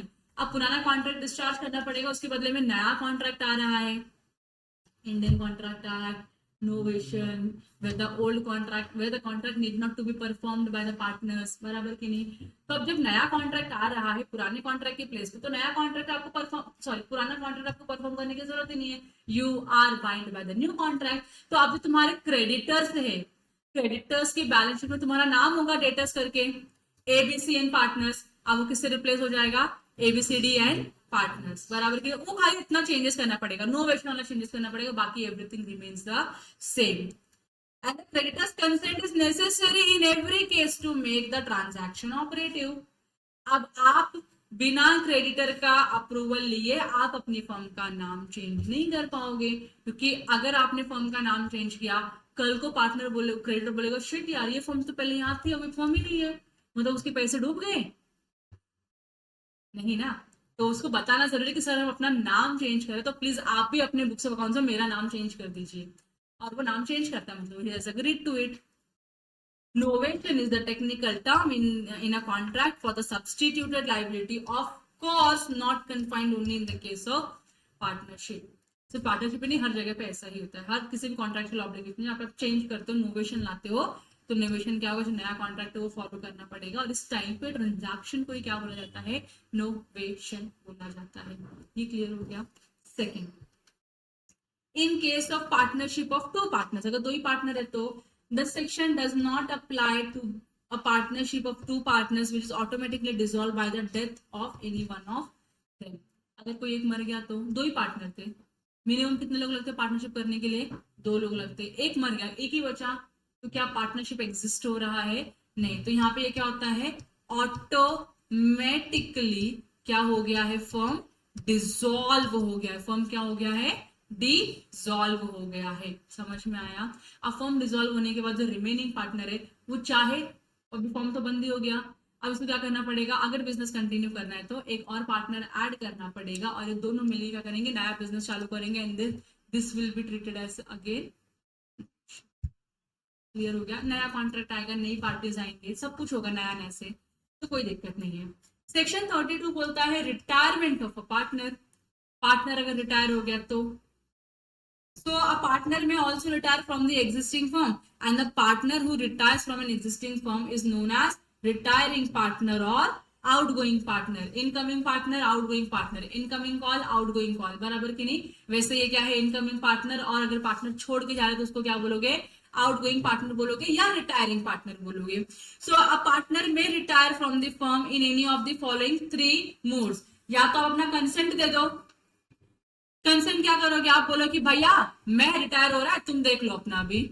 सो अ पार्टनर में retire at any time with the consent of all the partners. सारे पार्टनर्स ने बोला हाँ ठीक है चलेगा, तुम वैसे भी अभी हमारे काम के हो नहीं, बुढ़ो हो चुके, तो जाओ इधर से हमारी फर्म में जगह खाली करो, और उसको निकाल दो। तो सारे पार्टनर ने कंसेंट दे दिया, you are retired from the firm, बराबर की नहीं। और बाय एन अग्रीमेंट, आप एक्सप्रेसली अग्रीमेंट कर सकते हो कि भाई मैं रिटायरमेंट ले सकता हूं कभी भी, and in such a case partner में retire according to the terms of the agreement. तो you will see there are many partnership form agreement, जहां पर लिखते हैं कि हम 30 डेज का नोटिस देके फॉर्म से रिटायर हो जाएंगे। तो आपको 30 डेज का नोटिस देना पड़ेगा रिटायरमेंट लेने के पहले। तो आप कल ऐसे रात को सपना आया कि अब मैं मरने वाला हूं तो फॉर्म से रिटायर कर जाता हूँ, और अगले दिन उठ के अरे मैं नोटिस ऑफ रिटायरमेंट ले लूं, नहीं ऐसा नहीं होता है। आपको 30 डेज का नोटिस देना पड़ेगा कि हाँ इस नोटिस को मैं आज दे रहा, उसमें लिखा है कि 30 दिन के बाद मैं ऑफिशियली रिटायर हो रहा हूं आपकी फॉर्म से, तो आपको उतना नोटिस पीरियड उतना देना पड़ेगा। यहाँ तक क्लियर है। और तीसरा क्या बोल रहे हैं, इन case of partnership at will, अगर आपका पार्टनरशिप क्या है, विल वाला है, तो आप रिटायर हो सकते हो राइटिंग में नोटिस देके कि मैं रिटायरमेंट लेने जा रहा हूं। कभी भी आपकी विल है तो यहाँ there is no probability of कि कब ये फॉर्म बंद होने वाली है, नोबडी नोस ये फॉर्म कब बंद होने वाली है। तो आप नोटिस दे दो कि मैं क्या हो रहा हूँ, रिटायर हो रहा हूँ, और जिस दिन में नोटिस में आपने जो भी डेट ऑफ रिटायरमेंट लिखा होगा that will be your valid date of retirement, और उस दिन से आप रिटायर हो जाओगे उस फॉर्म में से, बराबर की नहीं। अग्रीमेंट में लिखा है तो अग्रीमेंट के जो क्लॉजेस है आपको फॉलो करने पड़ेंगे।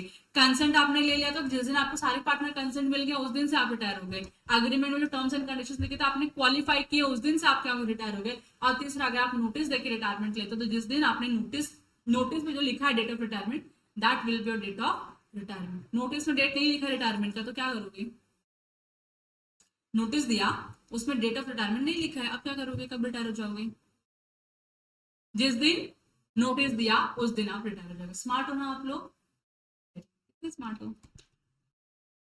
देखो, retirement of a partner from a firm does not dissolve it unless the firm has only 2 partners. Minimum 2 partner अगर आपके पार्टनरशिप फर्म में एग्जिस्ट करते हैं आफ्टर रिटायरमेंट ऑल्सो, तो फर्म आपकी डिसॉल्व हो जाएगी क्या ऑटोमेटिकली, नहीं। लेकिन 2 ही पार्टनर थे, एक रिटायरमेंट ले लिया तो अभी क्या होगी, फर्म ऑटोमेटिकली डिसॉल्व होगी, क्योंकि एक ही पार्टनर बचा और एक पार्टनर से कोई पार्टनरशिप फर्म नहीं बनती है। सिंपल है। तो वो यहाँ पे लिखा हुआ है। And in Vishnu Chandra versus Chandrika Prasad एक केस है, सुप्रीम कोर्ट का जजमेंट है। If any partner wants to dissolve or disassociate from the partnership business as per the clause of the partnership deed, the partnership business will not come to an end।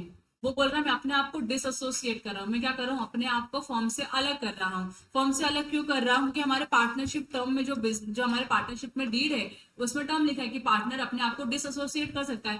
What do you mean by dissociate करना? पहले आप associate थे तो आप partner बन गए, आप साथ में थे फर्म के, अब आप अपने आप को फर्म से क्या कर रहे हो, अलग खींच रहे हो, अपने आप को बाहर लेके जा रहे हो, तो आप अपने आप को डिसएसोसिएट कर रहे हो। तो डिसएसोसिएट करने का मतलब फर्म डिसॉल्व हो गई क्या? Answer is no, firm dissolve नहीं होती। पार्टनर जा सकता है, पार्टनर के जाने से फर्म डिसॉल्व नहीं होती है।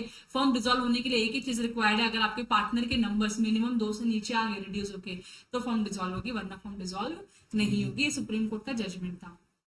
यहां तक ओके आप लोगों को? अब लिखा है लाइबिलिटी ऑफ रिटायरिंग पार्टनर में भी डिस्कस्ड एज आंसर। अब जो भी पार्टनर जा रहा है उसकी लाइबिलिटी क्या होगी, तो उसकी लाइबिलिटी यहाँ पे दो दो पॉइंट्स में लिखी हुई है, फटाक से हो जाएगी।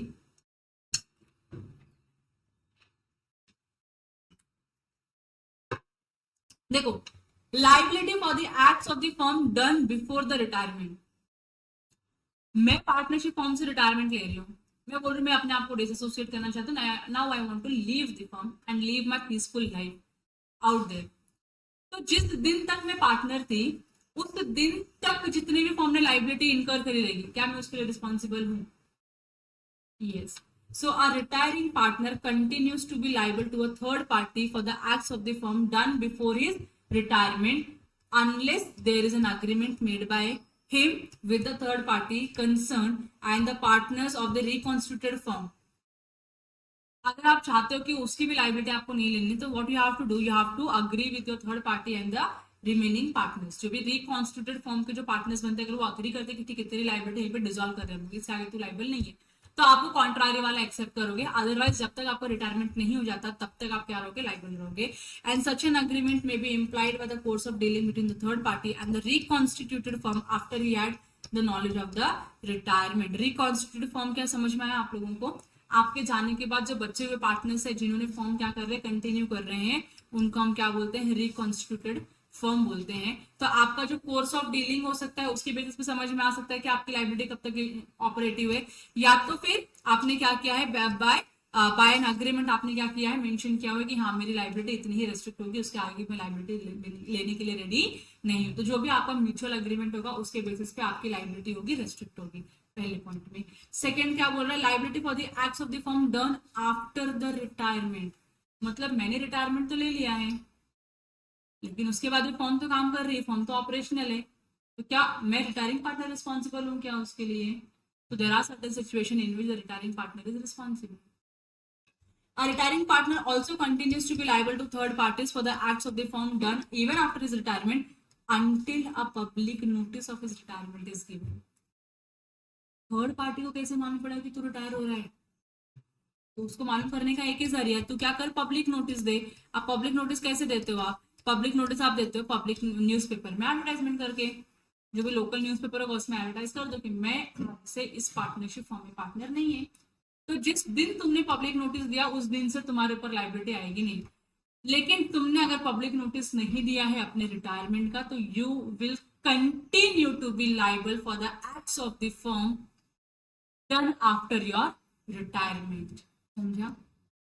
The liability of a retiring partner is based on the principle of holding out. तो अभी यहाँ पे जो लाइबिलिटी होगी, मेरा रिटायरमेंट तो हो चुका है, लेकिन फिर भी फर्म जो है मेरा नाम यूज कर रही है और मैंने पब्लिक नोटिस नहीं दिया है, तो मैं लाइबल हूं। तो मैं कौन से टाइप की पार्टनर बन जाती हूँ फिर? पार्टनर बाय होल्डिंग आउट, क्योंकि आप पार्टनर नहीं, but you are representing yourself as a partner because you have not given the public notice, hence you will be liable for the acts of the firm done even after your retirement. यहाँ तक clear है? बस ये दो चीजें हैं। तो यहाँ पे आपको एक चीज समझ में आनी चाहिए कि पब्लिक नोटिस देना बहुत ज्यादा जरूरी है। अगर आप पब्लिक नोटिस नहीं देते, you will continue to be held liable for the acts of the firm. Notice दे दिया, आप क्या हो गए, डिसॉल्व हो गए। अभी आपको किसी भी तरीके की लाइबिलिटी अपने सर के ऊपर लेके चलने की जरूरत नहीं है। यहाँ तक क्लियर हो गया? अब सेक्शन 33 बात करता है expulsion of a partner. Expulsion मैंने बताया ना आप लोगों को कि कैसे किसी एक पार्टनर को फर्म में से निकालना, उठाना और बाहर फेंक देना है, उसको एक्सपेल करना बोलते हैं, जबरदस्ती निकालना, उसकी इच्छा के विरुद्ध जाके उसको निकालना, उसको हम एक्सपल्शन बोलते हैं। लेकिन जब आप एक्सपल्शन करते हो किसी पार्टनर का, तो हर एक्सपल्शन वैलिड नहीं होगा। एक्सपल्शन को वैलिड होने के लिए कुछ कंडीशन है जो आपको सेटिस्फाई करने होंगे। अगर वो कंडीशन सेटिस्फाई होते हैं तो आपका एक्सपल्शन वैलिड होगा। कंडीशन सेटिस्फाई नहीं किया तो आपका एक्सपल्शन क्या हो जाएगा, इनवैलिड हो जाएगा और वो पार्टनर माना जाएगा, एक्सपेल्ड पार्टनर नहीं माना जाएगा। समझ में आया मैंने क्या बोला? तो एक्सपल्शन करने के लिए मैंने बताया आपको कुछ क्या करने हैं, कंडीशन को सेटिस्फाई करने हैं। अगर आपने कंडीशन सेटिस्फाई किया और पार्टनर को आपने क्या किया, एक्सपेल किया तो ये क्या हो जाएगा, वैलिड हो जाएगा। अगर आपने कंडीशन को सेटिस्फाई नहीं किया और बिना कंडीशन को सेटिस्फाई किया आपने पार्टनर को एक्सपेल किया तो यहाँ पे ये क्या हो जाएगा, वैलिड नहीं होगा, इनवैलिड माना जाएगा। अगर आपने बिना कंडीशन सेटिस्फाई किए पार्टनर को निकाल फेंका तो। क्लियर है? अब what are the conditions? Conditions के पहले एक्सपल्शन क्या होता है वो देख लेते हैं। ठीक है, चलो पढ़ू मैं। देखो, a partner may not be expelled from the firm by any majority of the partners save in the exercise in good faith of powers conferred by the contract between the partners। तो आप किसी भी partner को expel नहीं कर सकते हो by giving majority vote. तो 4 पार्टनर थे, 3 लोग बोलते डी को निकालना है अपने को। अब तीनों ने क्या किया, फेवर में वोट किया कि हाँ डी को निकालना है हम लोगों को, लेकिन क्या वो वैलिड माना जाएगा? तो आंसर सेज नो, वो वैलिड नहीं होगा। कब तक? जब तक वो क्या नहीं है, गुड फेथ में नहीं है। अगर आपने एक्सपल्शन को गुड फेथ में एक्सरसाइज किया है तो एक्सपल्शन वैलिड होगा। एक्सपल्शन को आपने गुड फेथ में एक्सरसाइज नहीं किया है, एक्सपल्शन आपका वैलिड नहीं होगा। पहला पॉइंट क्लियर है? क्लियर है। अब provision of subsection 2, 3, 4 of section 32, ठीक है, इग्नोर करो। Shall apply to be an expelled partner as if he were a retired partner. तो अभी हमने ऊपर जो रिटायरमेंट या आउटगोइंग पार्टनर के रिगार्डिंग जो भी प्रोविजंस पढ़े वो सारा का सारा एक्सपेल्ड पार्टनर्स के ऊपर भी क्या होगा, लागू होगा। मतलब पब्लिक नोटिस देना पड़ेगा, लाइबिलिटी बनी रहेगी आपकी। जब तक आप पब्लिक नोटिस नहीं दोगे, पब्लिक नोटिस देने के बाद आपकी लाइबिलिटी क्या हो जाएगी, सीज हो जाएगी। ये सारे प्रोविजन क्या होंगे, एप्लीकेबल होंगे। इसको आप अभी के लिए फॉर द टाइम इग्नोर कर सकते हो। बट अभी गुड फेथ क्या होता है किसको पता? मेरे इसमें 4 पार्टनर है, ए बी सी डी। अब ये तीनों ने मिलके डी को एक्सपेल कर दिया। अब डी का एक्सपेल्शन वैलिड है या वैलिड नहीं है, तो वो लॉ बोलता है गुड फेथ में हुआ तो वैलिड है, गुड फेथ में हुआ तो वैलिड नहीं है। Then how do we determine that this has been in a good faith? तो गुड फेथ होने के लिए भी उन्होंने क्या बताया, कुछ पॉइंट बताया। उन्होंने बोला अगर हाँ ये होता है तो हम बोलेंगे गुड फेथ है, और गुड फेथ है तो क्या होगा, वैलिड होगा एक्सपेल्शन। तो वो ये क्या है? तो उन्होंने बोला पहले सेक्शन का एनालाइज करो कि पावर ऑफ एक्सपल्शन जो है वो आपके कॉन्ट्रैक्ट में होना चाहिए। पहले तो आपके पावर में होना चाहिए एक्सपल्शन। अगर आपके कॉन्ट्रैक्ट में एक्सपल्शन का पावर नहीं दिया है तो आप किसी पार्टनर को निकाल नहीं सकते, समझा? तो पहले आपके कॉन्ट्रैक्ट में लिखा होना चाहिए। दूसरा क्या होना चाहिए, मेजॉरिटी भी होनी चाहिए। किसी भी पार्टनर को निकालने के लिए क्या होनी चाहिए, मेजॉरिटी। अगर मेजॉरिटी लोगों ने वोट किया और बोला हाँ सही है निकालो इसको, तो ठीक है। और तीसरा और जो मोस्ट इसेंशियल कंडीशन है वो क्या है, गुड फेथ में। तो इन टोटल अगर आप देखोगे तो there are 5 conditions which you have to follow for an expulsion to be a valid expulsion. तो पहला एक्सपल्शन का कंडीशन है कि आपके कॉन्ट्रैक्ट में होना चाहिए एक्सपल्ड करने का पावर।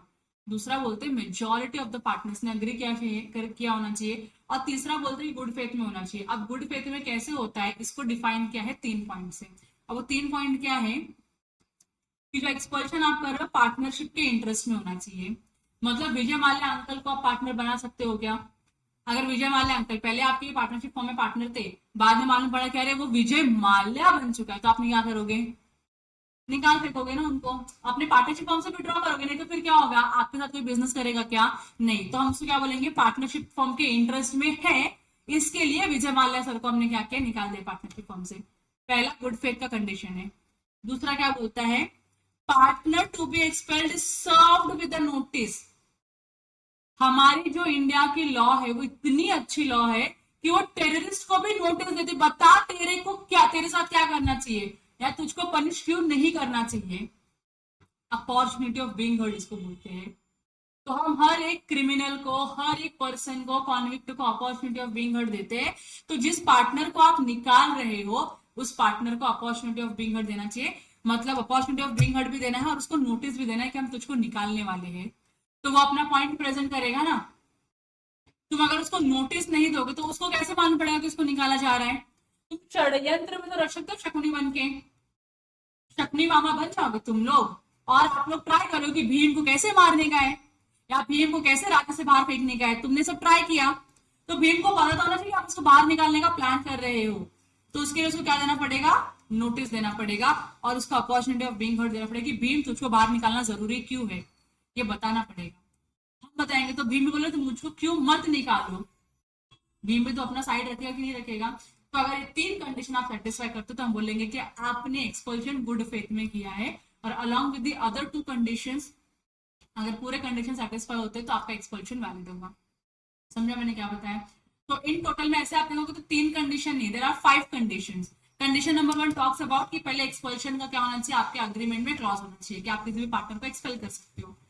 दूसरा वो बोलते हैं कि जब आप एक्सपल्शन करते हो तो आपको क्या करना पड़ेगा, मेजॉरिटी ऑफ द पर्सन ने वोट दिया होना चाहिए, मेजॉरिटी लोगों ने वोट दिया कि हाँ इसको निकालो भाई, ये इंसान नालायक है, इसको बाहर निकालो। और तीसरा गुड फेथ में होना चाहिए। व्हाट इज गुड फेथ वो अलग से डिफाइन किया है। तो पहला क्या, पार्टनरशिप फर्म के इंटरेस्ट में होना चाहिए, उसको आपने नोटिस दिया होना चाहिए, और तीसरा अपॉर्चुनिटी ऑफ बीइंग हर्ड दिया होना चाहिए। अगर ये तीन कंडीशन प्लस वो दो कंडीशन आप सेटिस्फाई करते हो तो हम बोलेंगे एक्सपल्शन गुड फेथ में था। अदरवाइज एक्सपल्शन गुड फेथ में नहीं है। अगर एक्सपल्शन गुड फेथ में नहीं है तो क्या एक्सपल्शन वैलिड होगा? नहीं होगा। समझ में आ गया आप लोगों को? अब यहाँ पे एग्जाम्पल है, पढ़ू एग्जाम्पल, एग्जाम्पल पढ़ू। ये देखो ए बी और सी, ये तीनों क्या है, पार्टनर है। इससे एक पार्टनरशिप फॉर्म है, मानो वो कौन सी पार्टनरशिप फॉर्म है, एबीसी एंड पार्टनर्स, ठीक है। ये एक पार्टनरशिप फॉर्म है, इस पार्टनरशिप फॉर्म में तीनों पार्टनर है। अब इन तीनों के फ्रेंड एक दूसरे को जानते हो कि पार्टनर है, तो पार्टनर पार्टनर वो बिजनेस करते करते लोग दोस्त बन जाते हैं। तो यहाँ पे मिसिस बी और मिसिस ए, मतलब इन दोनों की वाइफ एक लेडीज क्लब में जाती है, और लड़कियों की आदत है लेडीज क्लब में जाके क्या कर लिया उन्होंने, झगड़ा कर लिया कि मेरा मेरा हस्बैंड अच्छा है, वो ज्यादा मेहनत करता है, एक्सवाइजेड चीज हुई होगी। तो इन दोनों के बीच में कुछ डिस्प्यूट हुआ, डिस्प्यूट में फाइटिंग हुई, फाइटिंग में लोगों ने एक दूसरे को मारा, एक दूसरे को बाल बाल खींच के ऐसे जोर जोर से मारा। तो इसमें जो मिसेस ए है उसको क्या हुआ, चोट लग गया अच्छा खासा, ज्यादा लग गया, मतलब शायद कमजोर थी, मार नहीं पाई सामने तो मार खाकर आ गई है, अब उसको चोट लग गई।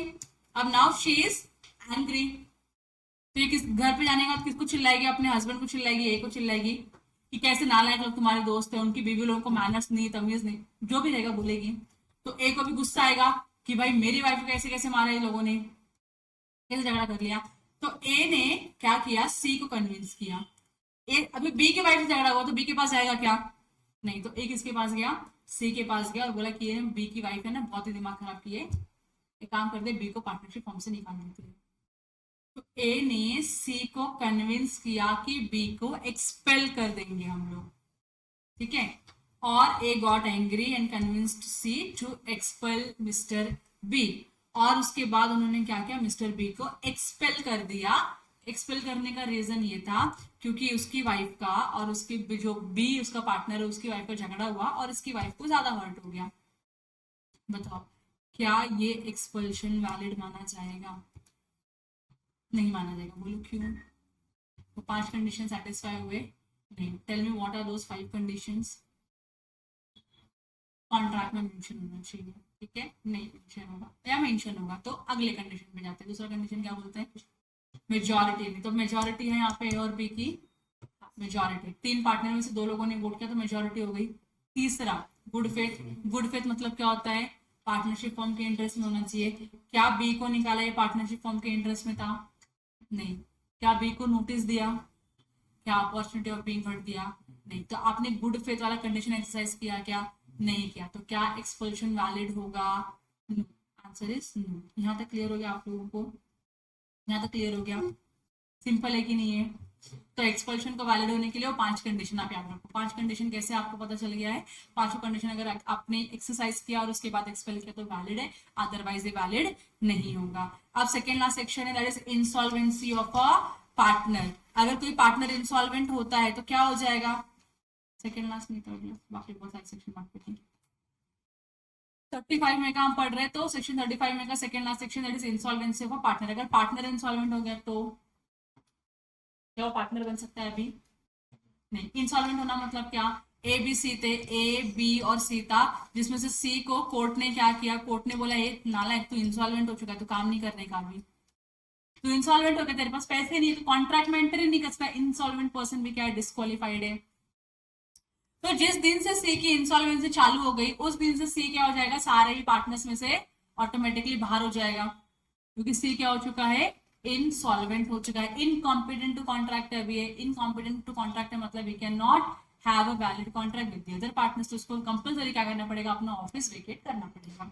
सो अगर कोई पार्टनर इंसॉल्वेंट होता है तो उसका इफेक्ट क्या है, तो पहला क्या है, insolvent partner can not be continued as a partner, तो सबसे पहले आपको निकाल देंगे पार्टनरशिप से, क्योंकि भैया आप पार्टनर नहीं बन सकते, क्योंकि पार्टनर बनने के लिए कॉम्पिटेंट पर्सन होता है, और now you have become the incompetent person, so can not be continued as a partner. दूसरा क्या है, he will be ceased to be a partner from the very date on which the order of adjudication is passed, जिस दिन order आया court का, order of adjudication मतलब जिस दिन कोर्ट का ऑर्डर आया है, इसको डिक्लेयर करते हुए कि मिस्टर सी क्या हो चुका है, इंसॉल्वेंट हो चुका है, उस दिन से वो पार्टनरशिप फॉर्म में सीज्ड हो जाएगा। समझ में आया? तो पहले उन्होंने क्या बोला, आप डिसकंटिन्यू हो जाओगे पार्टनरशिप पार्टनर बनने के लिए, और दूसरा आपका जो डिसकंटिन्यूएशन स्टार्ट कब से होगा, तो date of adjudication by the court. Clear है, दो कंडीशन, दो इफेक्ट। तीसरा, the estate of insolvent partner is not liable for the acts of the firm done after the date of order of adjudication। Simple है, insolvent होने के बाद partner ही नहीं रहा आपकी फर्म का, अब जब पार्टनर ही नहीं रहा आपकी फर्म का, तो उसके बाद पार्टनर ने जो भी पार्टनरशिप फर्म ने जो भी बिजनेस किया रहेगा उसके लिए रिस्पॉन्सिबल है क्या, इसके एसेट रिस्पॉन्सिबल होंगे क्या, नहीं होंगे। तो ये बोला इसकी जो स्टेट है वो लाइबल नहीं होंगे, कब से लाइबल नहीं होंगे, after the date of adjudication, उसके पहले यस लाइबल रहेंगे। और फोर्थ क्या बोला है, फोर्थ क्या बोला है, firm is not liable for any act of the insolvent partner after the date of order of adjudication। तो बहुत बार क्या होता है ना, पार्टनर लोग इंसॉल्वेंट हो जाते हैं, लेकिन क्या करते हैं, वो डिस्क्लोज नहीं करते थर्ड पार्टी के साथ, और कॉन्ट्रैक्ट करके आते हैं पार्टनरशिप फर्म का नाम लेके। तो जो पार्टनर कॉम्पिटेंट ही नहीं है कॉन्ट्रैक्ट में पार्टनर बनने के लिए, उस पार्टनर ने थर्ड पार्टी के साथ कोई भी कॉन्ट्रैक्ट किया रहेगा, क्या फर्म बाउंडिंग, फर्म के ऊपर बाउंडिंग रहेगा वो नहीं, आपने अपनी अथॉरिटी के बियॉन्ड जाके काम किया, तो फर्म इज नॉट बाउंडिंग यहाँ पे, बराबर की नहीं, तो firm is not liable for act of the insolvent partner after the date of order of adjudication. उसके पहले होता तो यस चल जाता, इंसॉल्वेंट का डिक्लेरेशन आने के बाद अब वो कोई भी पार्टनर कोई भी कॉन्ट्रैक्ट करे उसके लिए फर्म रिस्पॉन्सिबल नहीं होगा। यहां तक क्लियर है। और लास्ट में क्या लिखा है, ऑर्डिनरीली बट नॉट इनवेरिएबली, मतलब जनरली क्या होता है, the insolvency of a partner results in the dissolution of a firm. तो जनरली क्या होता है, अगर आपका पार्टनर इंसॉल्वेंट होगा तो आपको अपनी फर्म को डिसॉल्व करनी होगी। डिसॉल्व करना मतलब फर्म के एसेट्स और लायबिलिटीज बेच देना, फर्म में बिजनेस नहीं करना। But the partners are competent to agree among themselves that the adjudication of a partner as an insolvent will not give a rise to the dissolution of the firm। अगर जो balance partners है, जो remaining partners है, अगर remaining partners competent है कि भाई इसके बिना हम बिजनेस कर लेंगे अच्छे से, तो आपको डिसॉल्व करने की जरूरत है क्या फर्म को, नहीं, तो आप उसको निकाल दो और बैलेंस पार्टनर्स क्या कर सकते हैं, कंटिन्यू कर सकते हैं। लेकिन दो ही पार्टनर थे और दो में से एक को कोर्ट ने इंसॉल्वेंट डिक्लेयर कर दिया, अब बताओ अब क्या करना पड़ेगा, कंपल्सरीली डिसॉल्व करना पड़ेगा। लेकिन तीन पार्टनर थे और एक को इंसॉल्वेंट किया, तो अभी भी तो दो पार्टनर बचे हुए ना, they are competent enough to continue the business, तो ये लोग क्या करेंगे, बिजनेस को कंटिन्यू करेंगे, फर्म को डिसॉल्व नहीं करेंगे। यहां तक क्लियर हो गया। तो ये था effect of insolvency of a partner. यदि पार्टनर इंसॉल्वेंट होता है तो फर्म पे उसका क्या इफेक्ट आएगा। क्लियर हो गया, 5 ही पॉइंट है, सिंपल है, डाउट है इसमें कुछ नहीं। और ये वाले सेक्शन, ये वाले सीरीज का लास्ट सेक्शन है, section number 35, liability of a state of a deceased partner. अब ये तो आपको अच्छे से पता रहेगा, डिसीज्ड पार्टनर है तो जिस दिन उसकी डेथ हुई है, डेट ऑफ डेथ के पहले तक जितनी भी उसने लाइबिलिटी इनकर करी रही है, क्या उसकी स्टेट लाइबल होंगे, उसकी प्रॉपर्टी लाइबल होगी, लाइबल होगी ना, उसकी प्रॉपर्टी लाइबल होगी। डेट ऑफ डेथ के बाद, आफ्टर उसके मरने के बाद क्या उसके स्टेट लाइबल होंगे फॉर्म की किसी भी ट्रांजैक्शन के लिए, नहीं, उसके स्टेट लाइबल नहीं होंगे। तो यहाँ पे क्या लिखा है देखो, under a contract between the partners the firm is not dissolve by the death of a partner. Partner की डेथ हो गई तो फर्म डिसॉल्व होगा जरूरी नहीं है। And the state of a deceased partner is not liable for any act of the firm done after his death. उसकी death के बाद जो भी फर्म ने ट्रांजैक्शन किया फर्म उसके लिए रिस्पॉन्सिबल, सॉरी हाँ, डेथ पार्टनर की जो स्टेट है वो उसके लिए रिस्पॉन्सिबल नहीं होंगे। तो यहाँ पे एक एग्जाम्पल है, मॉडल का एग्जाम्पल है, जो क्या लिखा है, मिस्टर एक्स किसी एक पार्टनरशिप फर्म का पार्टनर है, उसने क्या किया है, फर्म के नाम पे गुड्स के लिए कुछ ऑर्डर प्लेस कर दिया, ऑर्डर प्लेस किया मिस्टर क्रेडिटर को, ठीक है। अब मिस्टर क्रेडिटर ऑर्डर सप्लाई करे उसके पहले ही मिस्टर एक्स की क्या हो चुकी है, डेथ हो चुकी है। अब जब मिस्टर एक्स की डेथ हो चुकी है, मिस्टर एक्स की डेथ होने के बाद जो है ना, क्रेडिटर ने गुड्स क्या किया, फर्म को डिलीवर किया। कब डिलीवर किया, फर्म में मिस्टर एक्स की डेथ होने के बाद क्रेडिटर ने गुड्स को डिलीवर किया फर्म को।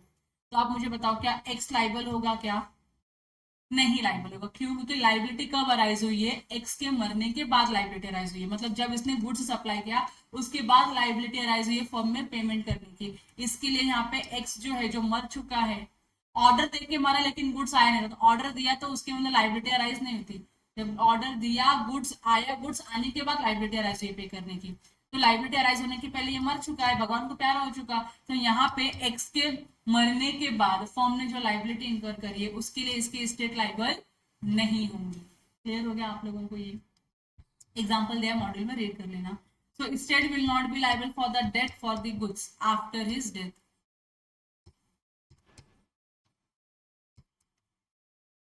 Okay, any doubt till now?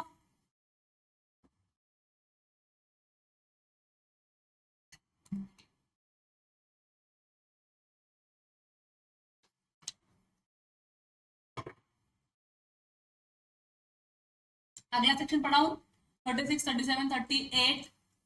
Simple simple section है, तुमको पढ़ने मतलब पढ़ाने की जरूरत है, तुम इतने स्मार्ट बच्चे होगे, तुम खुद से समझ जाओगे कि क्या लिखा हुआ है, ठीक है।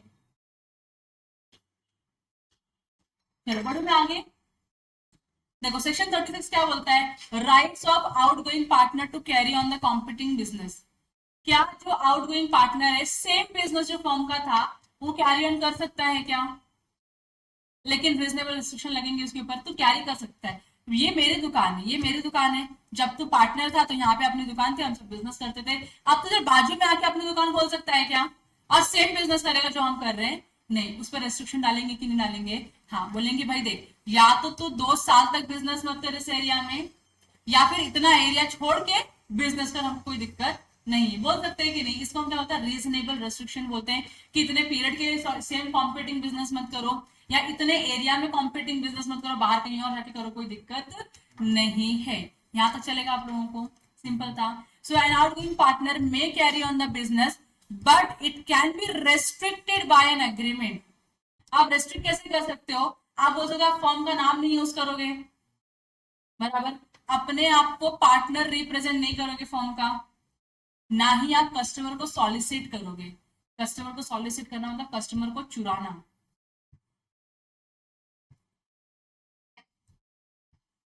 तो कभी ऐसा पार्टनर जब जाते हैं बाहर, तो जो पार्टनर कस्टमर लेके आया रहता है, जो फर्म के कस्टमर के साथ पार्टनर डील करता है, उनको बुला लेते हैं, सर उधर क्या आप बिजनेस करो, मैं इधर अपना अलग से बिजनेस चालू कर रहा है, आप इधर मेरे साथ बिजनेस करो। बोल सकता है कि नहीं बोल सकता? लेकिन पार्टनर ऐसा नहीं कर सकता, उनको एक्सप्रेसली एग्रीमेंट में मेंशन करना होगा। तो फर्म का बिजनेस का नाम नहीं यूज कर सकता, तू फर्म को तू रिप्रेजेंट नहीं कर सकता है फर्म को, और तू फर्म के कस्टमर को भी चुरा नहीं सकता। You can not solicit the customer of the old firm. आप नए कस्टमर बनाओ वहां जाके, लेकिन हमारे कस्टमर को आप लेके नहीं जा सकते हो। ये रेस्ट्रिक्शन डाल सकते हैं कि नहीं डाल सकते? Yes. And restrainment of trade agreement. A partner may make an agreement with his partner on the ceasing to be a partner that he will not carry on any business similar to that of the firm within the specified period or within the specified local limits. बराबर कि नहीं? तो आपने क्या कर दिया, specified local limits define कर दिया, बोला इतने लिमिट में आप इतने पीरियड के लिए बिजनेस नहीं कर सकते हो। वैलिड है कि वॉइड है? वैलिड है ना, कोई दिक्कत नहीं, क्योंकि भाई तुम अगर आ जाओगे तो मेरे पेट पे लात पड़ जाएगी, तो मैं नहीं चाहती कि मेरे पेट पे लात पड़े, मतलब मेरा पैसा आप लेके जाओ। तो आपको या तो इतने पीरियड के लिए आप बिजनेस नहीं करना सिमिलर बिजनेस, या इतने लोकल लिमिट्स में आप सिमिलर बिजनेस नहीं कर सकते हो। Such agreement shall be valid if the restriction imposed are reasonable. Section 27 के हिसाब से, सेक्शन 27 आपने ऑलरेडी पढ़ा हुआ है, स्मार्ट बच्चे हो, आपको याद भी है सेक्शन 27 क्या है, agreement in respect of. Great. फिर और क्या बोला है, right of outgoing partner, section number 37 में क्या लिखा है, आउटगोइंग पार्टनर का right in certain cases to share subsequent profit. मतलब पार्टनरशिप फॉर्म से पार्टनर तो रिटायर हो गया, लेकिन अभी भी उसके पास राइट है फर्म्स के बिजनेस में से प्रॉफिट शेयर करना। वो कब अराइज होगा, देखो, if the settlement of account is not yet done. अगर आपने अकाउंट सेटल किया ही नहीं है तो क्या वो जो आउटगोइंग पार्टनर है उसका पैसा आप यूज कर रहे हो, यस आप यूज कर रहे हो, तो क्या आपको आपके ऊपर लाइबिलिटी है, एज अ फर्म आपके ऊपर लाइबिलिटी है पार्टनर को पैसे देने का, उसका पैसा यूज करके जितने भी आपने बिजनेस के जितना भी प्रॉफिट कमाया उतना आपको रीपे करना होगा। So right of outgoing partner to share the subsequent profit and right to claim interest at the rate 6%, क्योंकि आप डिले कर रहे हो पेमेंट करने के लिए, तो he can charge interest at the rate of maximum 6% और सो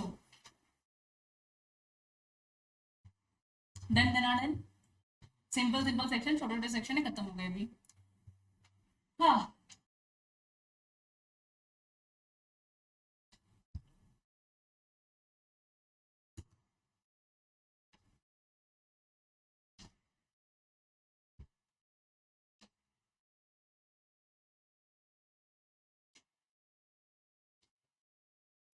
चलो एग्जाम्पल बता दो। देखो एग्जाम्पल क्या है, ए बी और सी पार्टनर है, और जो ए है इसका पार्टनरशिप फॉर्म में शेयर कितना है, 3/8 शेयर है। इतना समझ में आता है ना आप लोगों को। और ए क्या बन चुका है, बैंकक्रप्ट बन चुका है। बैंकक्रप्ट होना मतलब इंसॉल्वेंट होना, इसके पास पैसे नहीं है अपनी लाइबिलिटीज को पे करने के लिए। Continued business without paying as as share in the property. मतलब हो क्या रहा है यहाँ पे, एबीसी इंसॉल्वेंट हो चुका है, तो फर्म की लाइबिलिटी देखिए, इसको 3/8 का सेटलमेंट दे दो और इसको भगा दो इधर से। लेकिन फर्म ने क्या किया, शेयर सेटल नहीं किया, शेयर ने उसके ही शेयर्स के साथ उन्होंने क्या किया, बिजनेस भी कंटिन्यू किया। तो इस सिचुएशन में estate is entitled to the profit from the insolvency to the final liquidation.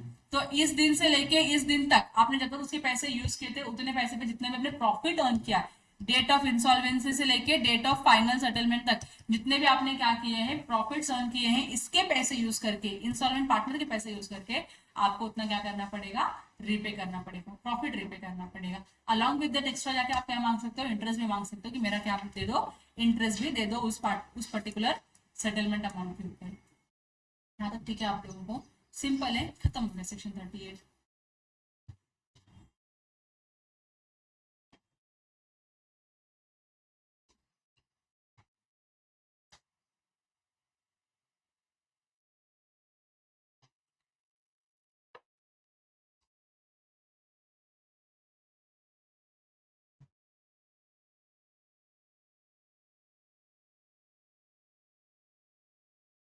और लास्ट सेक्शन है इस नंबर यूनिट नंबर 2 का, that is revocation of continuing guarantee.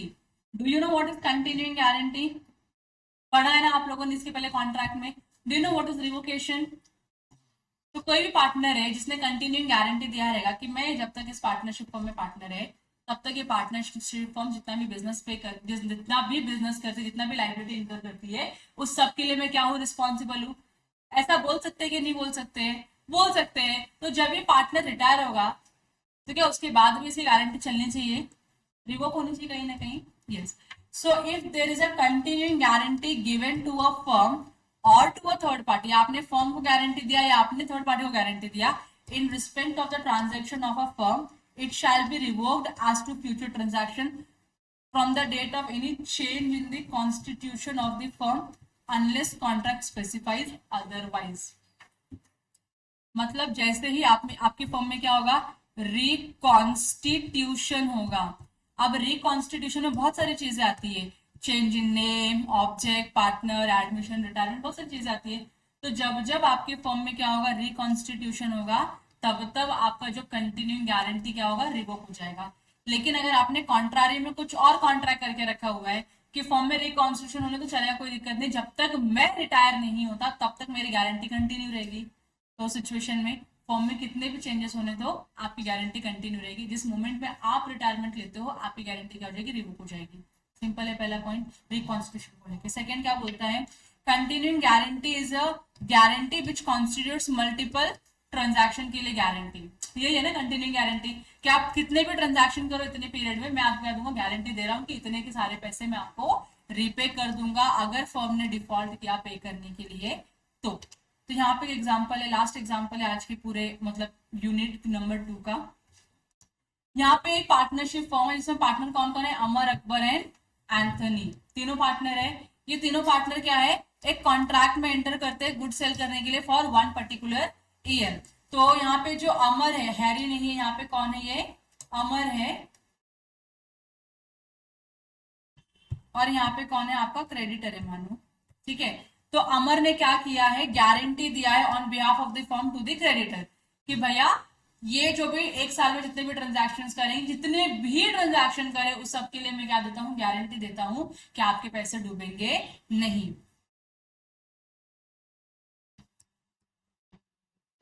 ठीक है, तो जब तक अमर इस पार्टनरशिप फॉर्म में रहेगा पार्टनर, तब तक क्या होगा, इसका गारंटी कंटिन्यू रहेगा। आफ्टर 2 months अमर रिटायर्स, गारंटी कंटिन्यू गारंटी देने के बाद उसको लगा कि नहीं यार बिजनेस सही नहीं चल रहा है, मैं रिटायरमेंट लेना चाहता हूँ। अमर जिस मोमेंट पे रिटायरमेंट लेगा उस मोमेंट में जो कंटिन्यूइंग गारंटी वो भी क्या हो जाएगा, रिवोक हो जाएगा, क्योंकि अब मैं पार्टनर ही नहीं है ना तुम्हारे फॉर्म में, तो मैं गारंटी कैसे लूँ तुम्हारे बिजनेस का, बराबर कि नहीं। तो ये क्या हो जाएगा, रिवोक हो जाएगा। चलो यहां तक हो गया आप लोगों का, यहां तक हो गया। इसका ये मतलब है कि आपका यूनिट नंबर जो 2 था पार्टनरशिप एक्ट का वो होता है समाप्त। अब हम यूनिट नंबर 3 स्टार्ट करेंगे after a break of 10 minutes। Is it okay to all of you? धन्यवाद।